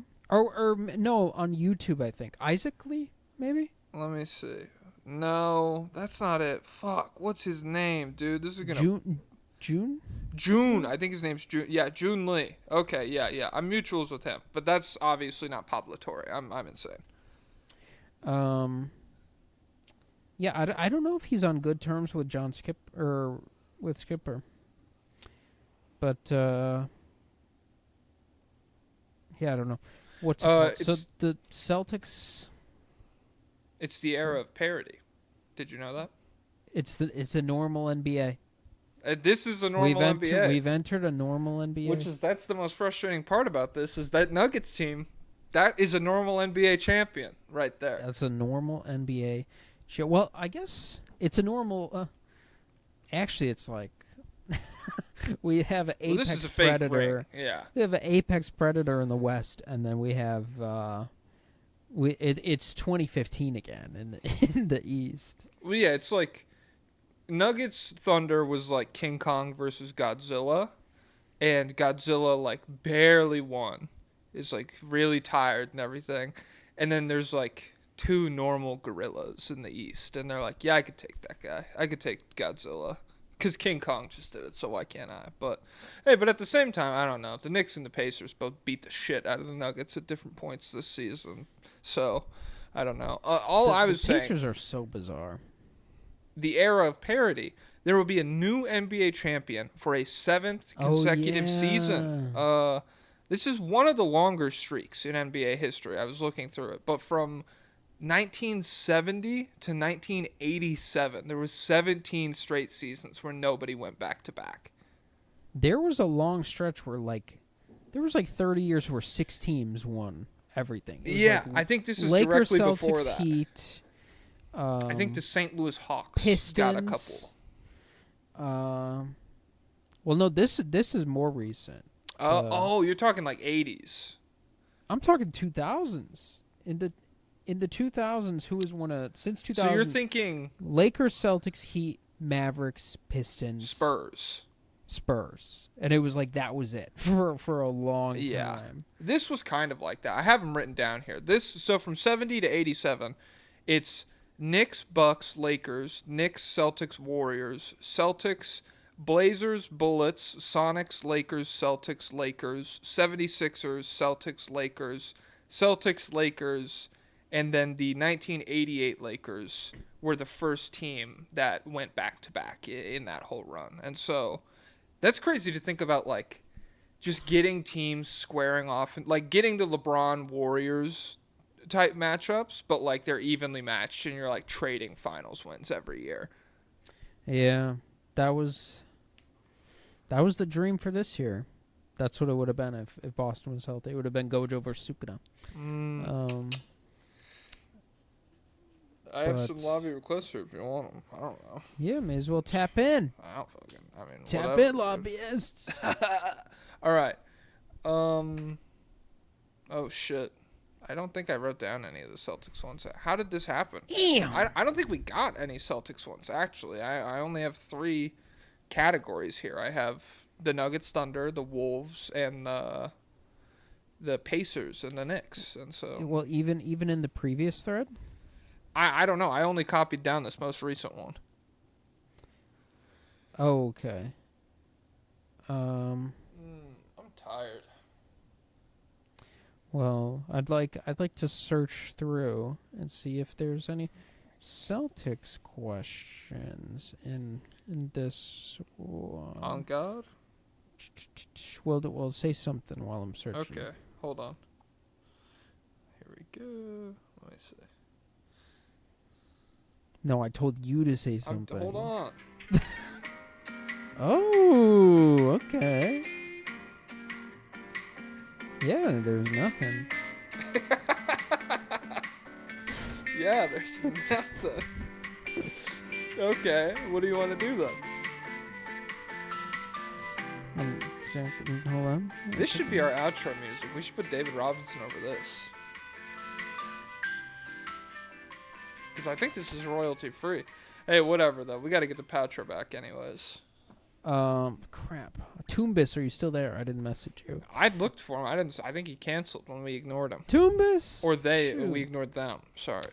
But it'll be a very, because we'll get a clear signal this summer what the Celtics are planning to do. But right now it's up in the air. It's like it's literally George Clooney and Anna Kendrick in that movie. Yeah. That was recorded. I think the opening scene was filmed in Omaha. Brian Windhorst. Yeah. Windy. Did you see the Knicks? Hey, well, let's just do the Knicks Pacers lobby requests. I think that'll give us like some good questions to look at heading into the series. First of all, right. Did you see the video of the guy with the Halliburton jersey just getting abused? Just take it off, man. Just take it off.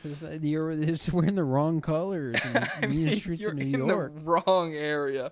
Braver than me, and it's unfair. That shouldn't happen to you.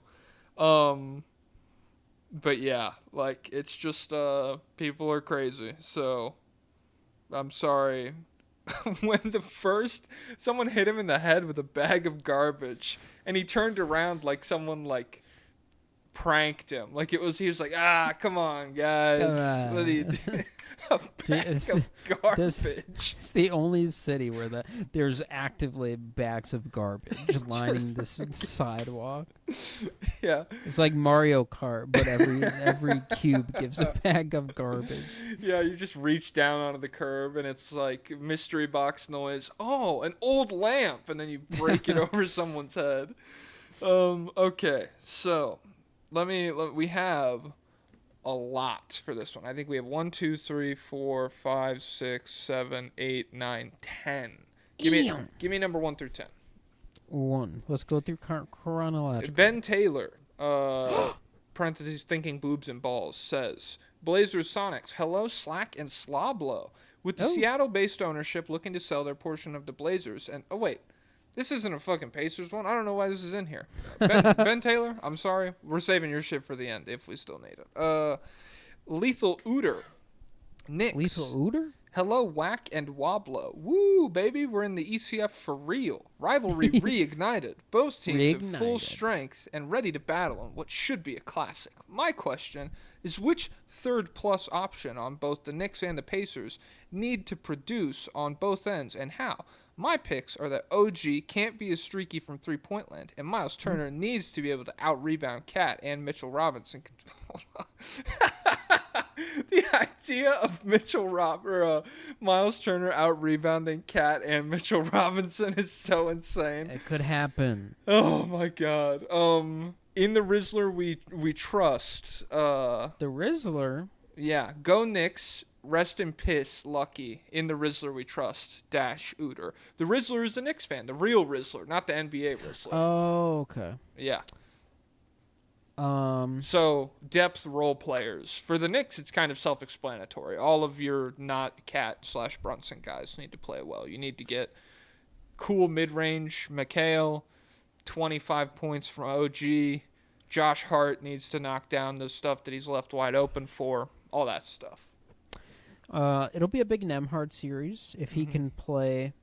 He can make life hopefully more difficult. Now I saw a clip Brunson. where Jalen Brunson crossed the shit out of him, so that's pretty much a wash. Well, I saw a clip where the Knicks got pounded into AI. the cement and peed and vomited and pooped on. I think that was a Pacers fan that you saw. Four times in the regular season by the Celtics. So, okay. And then it turned around. Yeah. But we had you, right? In the regular season? We had you. That's real. That's what we need. Premier League scoring. You get points for the regular season. That's it. Because then the Bulls retroactively beat Miami in 2010. Oh, okay. Yeah. Yeah. So I would say Nemhard, Neesmith, Miles Turner. I think will have his hands full. I think he needs to do as good as he can, but really, it's going to matter how much Siakam and the other, wing/forwards. Neesmith needs to have a very physical series against Josh Hart. Because, Miles Turner, not the biggest force on the boards. It's just a very tough matchup in that one category. I think Indiana has a lot of their own advantages, but the rebounds will be tough if they're rolling out both of those bigs. Obi Toppin revenge series. Obi Toppin. Ain't no stopping. Ain't no slopping. Obi Toppin. Why? No. Celibate. Okay. Yeah. Like Conclave. Yes, exactly. Pope be toppin'. God, I've been getting so many good Conclave edits on my For You I've been page. getting so many good hidden inventory edits. Oh, really? Yeah, it starts with Ghetto in the shower, just crazy look on his face, yeah. and then it goes through all the stuff that happened, and I'm just damn, bro. I've been getting Conclave, I've been getting Invincible, and I've been getting something else edits. Good. Probably I've been sports. getting some Demon Slayer edits too. Those are I always fun. have too. What's it called? But people keep using the soundbite with Stephen A, and it is a really good one. Where he's on a $200 million contract, playing like he's broke. He was talking about Anthony Edwards. This is cool. What edits do they use that for? Well, they used it for Invincible. It didn't really make that much sense. Or no, they used it for Haikyuu. I never seen it. Oh my god, it'll change your life. The order of ... says, "My pacists, fear not the fatigued Knickerbockers. We did such a good job hunting mismatches in the Cavs series. Do you see us being able to replicate that in this one? I know the Celtics Hopefully. didn't do it, but the Pacers are a team with no basketball terrorists." MYBITLOP. I don't know what the fuck that means. But as far as mismatch hunting goes, I mean, yeah. I do think that the Celtics at points in this series were very productive getting switched on to Cat and Brunson. I think in the one, post Tatum win they had, I thought that's where Jaylen Brown was, getting a lot of his good offense, was getting switched on to Cat. And so, yeah, I think they are better suited to attack the Knicks' worst defenders than the Knicks are at getting Halliburton onto Brunson or something.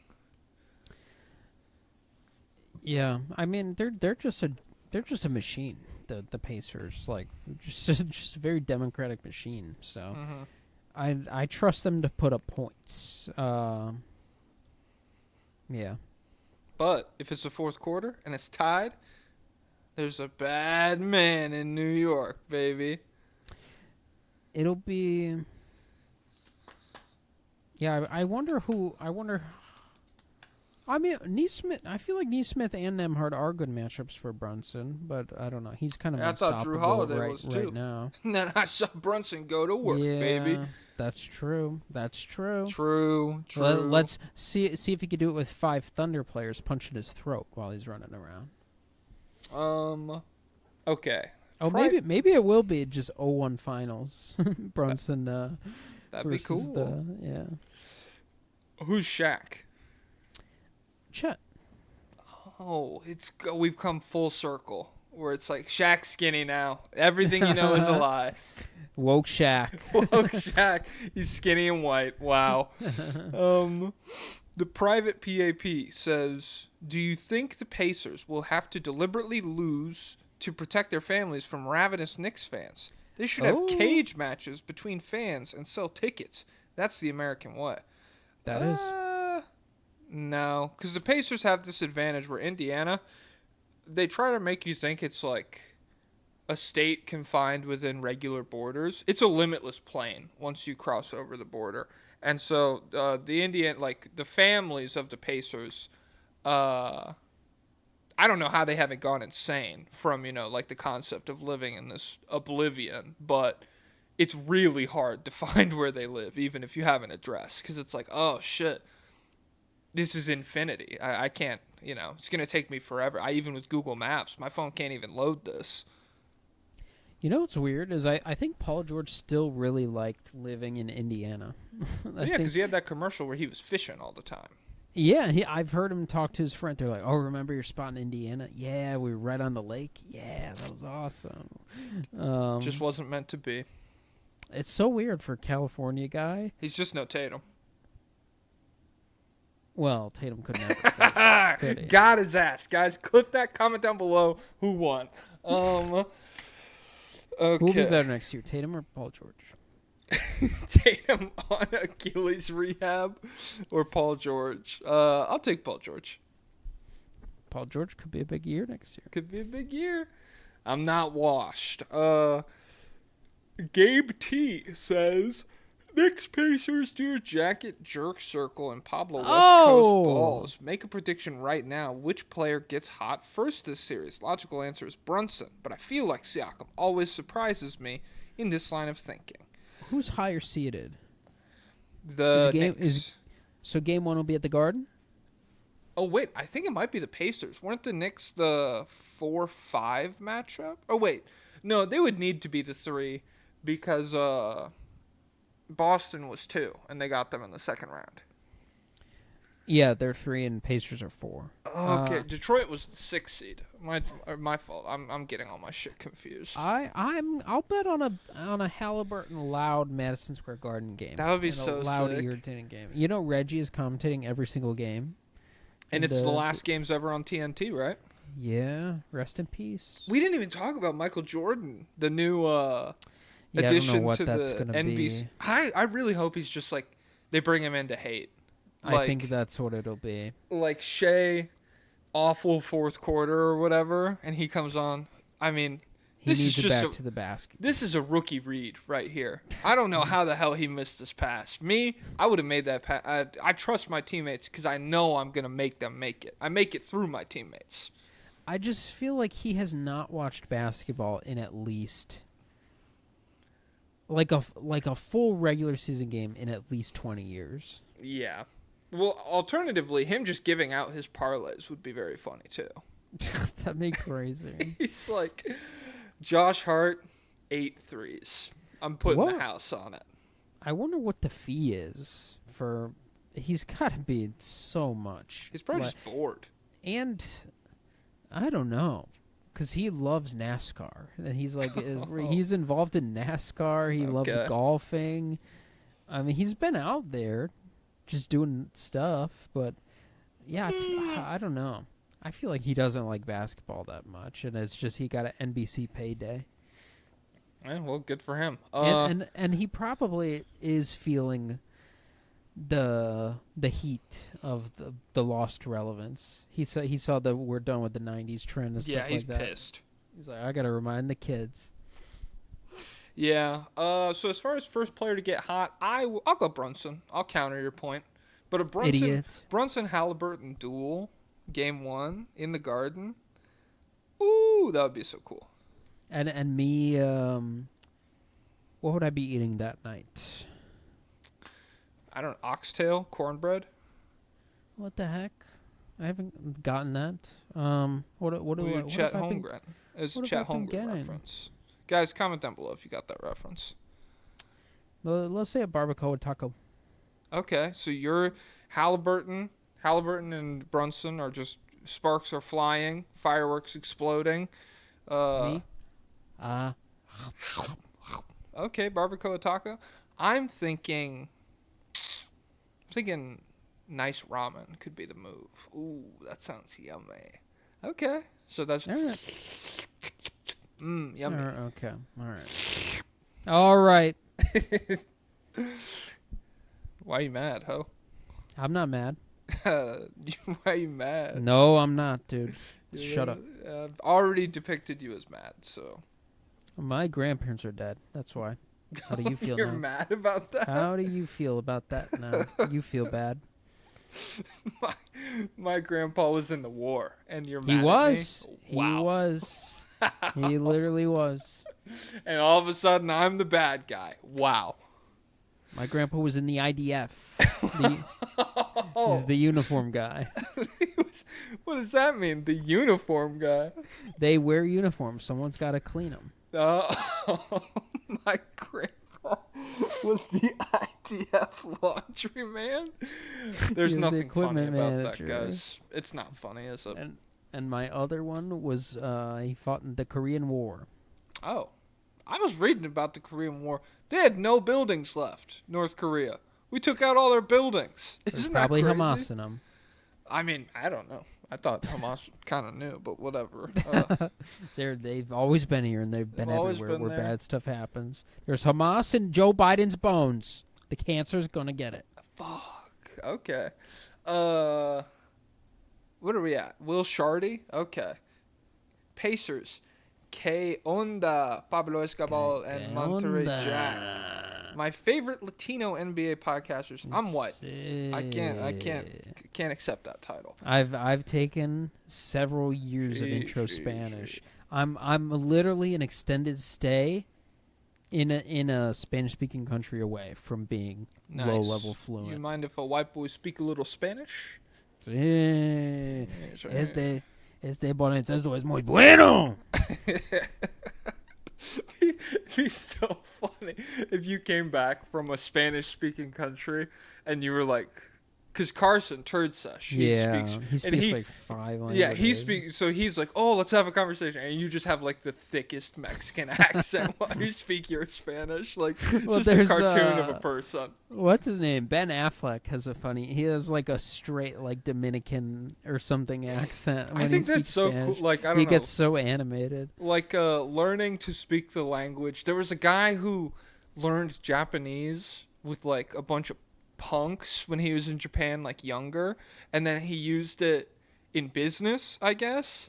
And so like he would be having like business deals with people where they'd be like, well, what do you think about the expectations for this quarter or whatever? And his Japanese was like slang, so he'd be like, well, shit, motherfucker, I think we're about to exceed those expectations. Yeah, language is so neat. Good. Fuck, what am I? We did Will Shardy.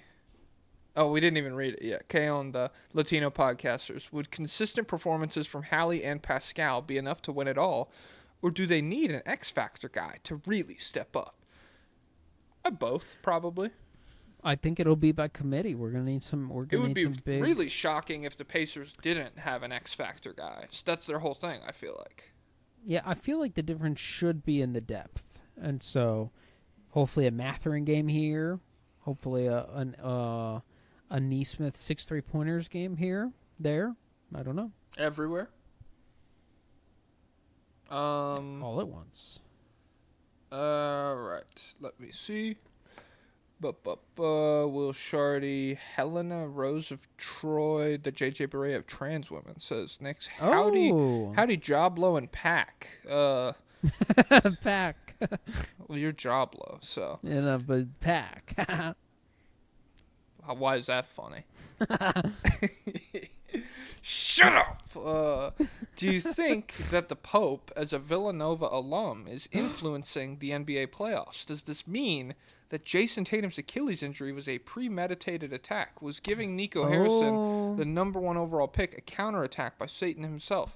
And is Jack's Wi-Fi out to stop me from getting this information to the media? HRT, parentheses, TJJBOTW. Whoa. So, Jason Tatum's Achilles?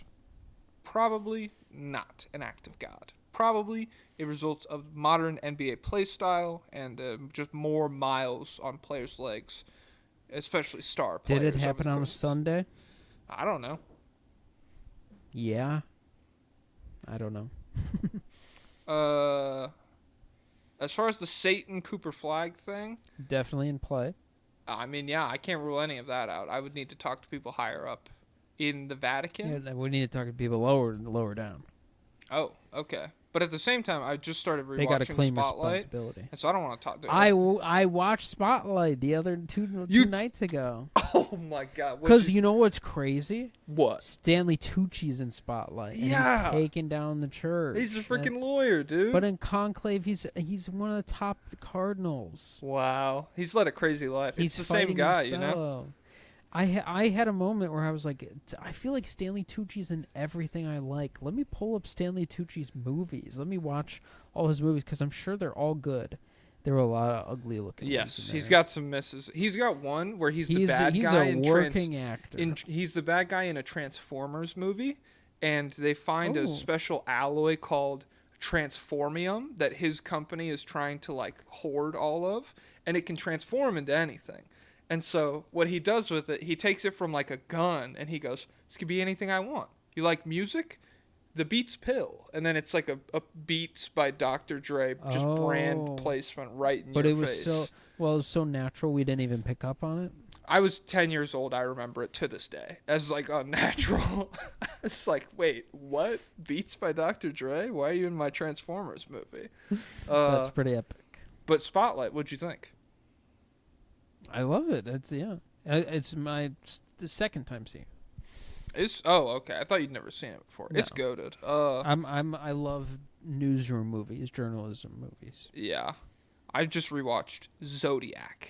It's so good. I think I like it a little bit more than Memories of Murder.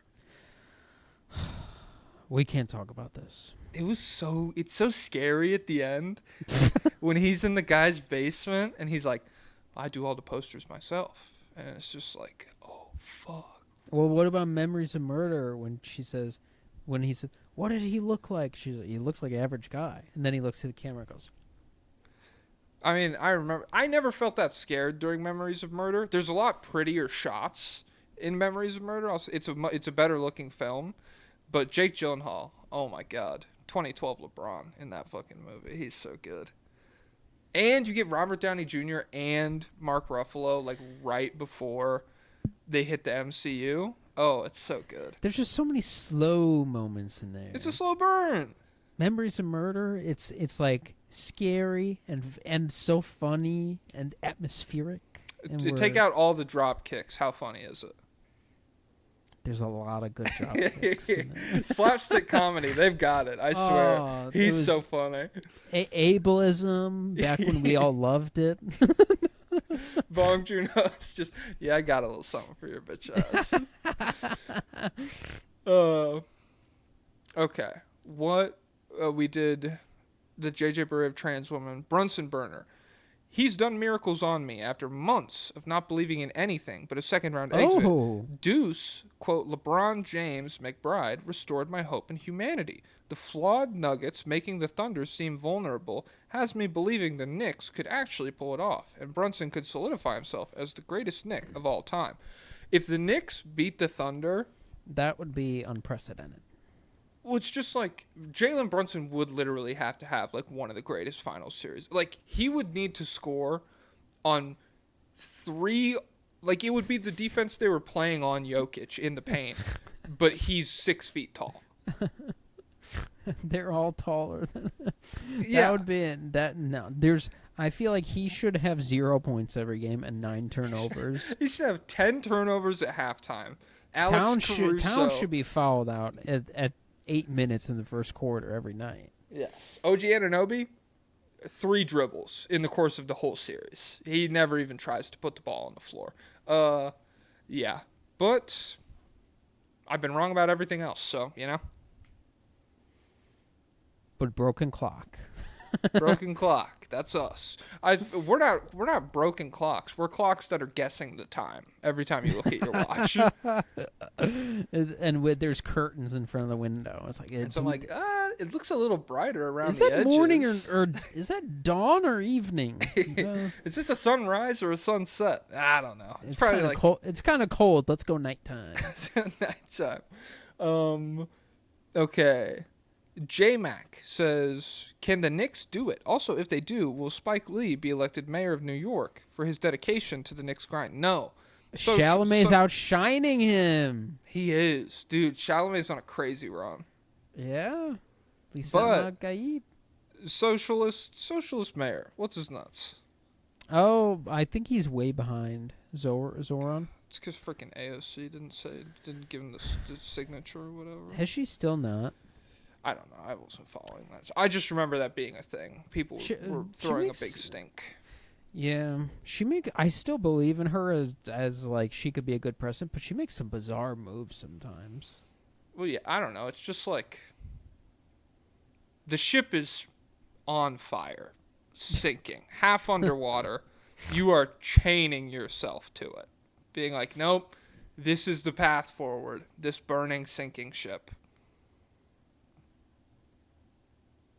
How does that make you feel?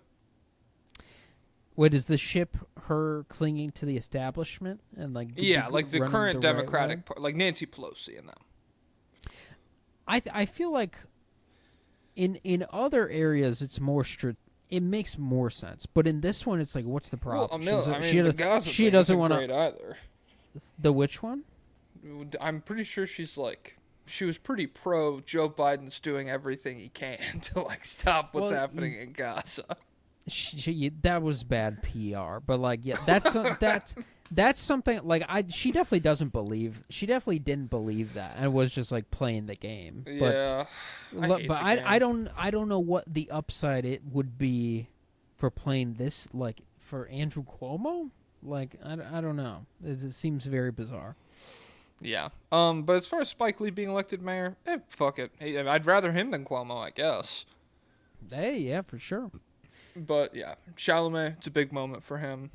And I like Action Bronson as a sleeper candidate here. Every so often we get a shot of him on the sidelines under the basket, just like smiling. He rocks. I haven't noticed him. I've never really been an Action Bronson guy. The same art professor who had a lot of strong hip-hop opinions, he was always like, Action Bronson's just a Ghostface Killer ripoff. And I was like, whatever you say, man. I don't... it's fine. I don't care. I'm watching his cooking tutorials on YouTube and stuff. Oh yeah, he does have a cooking show, right? Yeah. Well, it's like a Bourdain style thing. It's fuck that's delicious. They travel around and eat stuff. Oh, Stanley Tucci had a show like that. He's so food pilled. He has like several cookbooks. Yeah, he's a cool guy. And now, so they did Searching for Italy with Stanley Tucci. Mm-hmm. Now it's Searching for Spain with Eva Longoria. Damn. Guys, tune in. What are we searching for with you? I would have to pick somewhere. Let's do. Where do I want to go?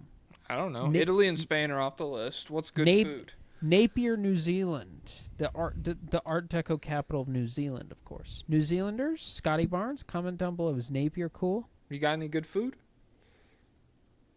All right. Timothy Chalamet. Oh shit, he's in the fucking Patreon. Okay. Hey guys, Lisan Al Gaib here. Hey. Does the Knicks postseason success so far make you look at the trade for Mikal Bridges a little differently? He spelled it Mikhal.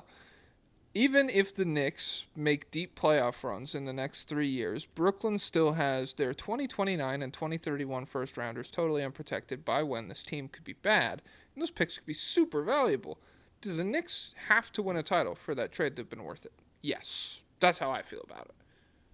Probably. Or I think the Tatum injury makes me feel better than anything. Where it's like, hey, now we're getting closer to normal NBA. And that's where the Knicks come into play. I do feel like you feel bad about it, especially considering what the upcoming market is looking like, because nobody's going to get any kind of return near that for anybody. Like is Giannis going to get that many picks? Yeah, no, it's crazy. Hopefully Giannis will, but you just think like, God, if we waited a year, we could. You could be in the Giannis sweepstakes. Like you could have been in there a little bit, and instead it's like. But ultimately, he is a really good player, and I do think they'll be happy about it, even if it's just a finals berth. And also no, I guess that is a long time. How old will Brunson be in 2029? He'll be old. He will enough. be in his 30s, right? Yeah. So that'll be rough. He's gonna age perfectly. Because 6 foot guard. He's gonna grow. Yeah. Oh, really? 38-year-old Brunson. He's 6'8". That would be OP. But what was the question? Oh, is the trade worth it? Mm-hmm. Or do they have to win the finals? I think a finals berth would be enough, but still, once as you get closer, you'll just feel worse and worse about it. But I think you could do the cope angle of, well, it wasn't just for Bridges. It was for this version of the team. That's why we went all in. And so it's like, yeah. Okay, but did it open up the Towns trade at all or no? No, it happened after the Towns trade. I'm pretty sure, because they did the Bridges trade, and then it was like, oh shit, the Nova Knicks, because Dante DiVincenzo was still there. Yeah, he was still there. Yeah, when they did the Bridges trade. Yeah, and so it then happened before, right? The Bridges trade happened before the Towns trade. Yeah. Yes. How the fuck did we get that mixed up?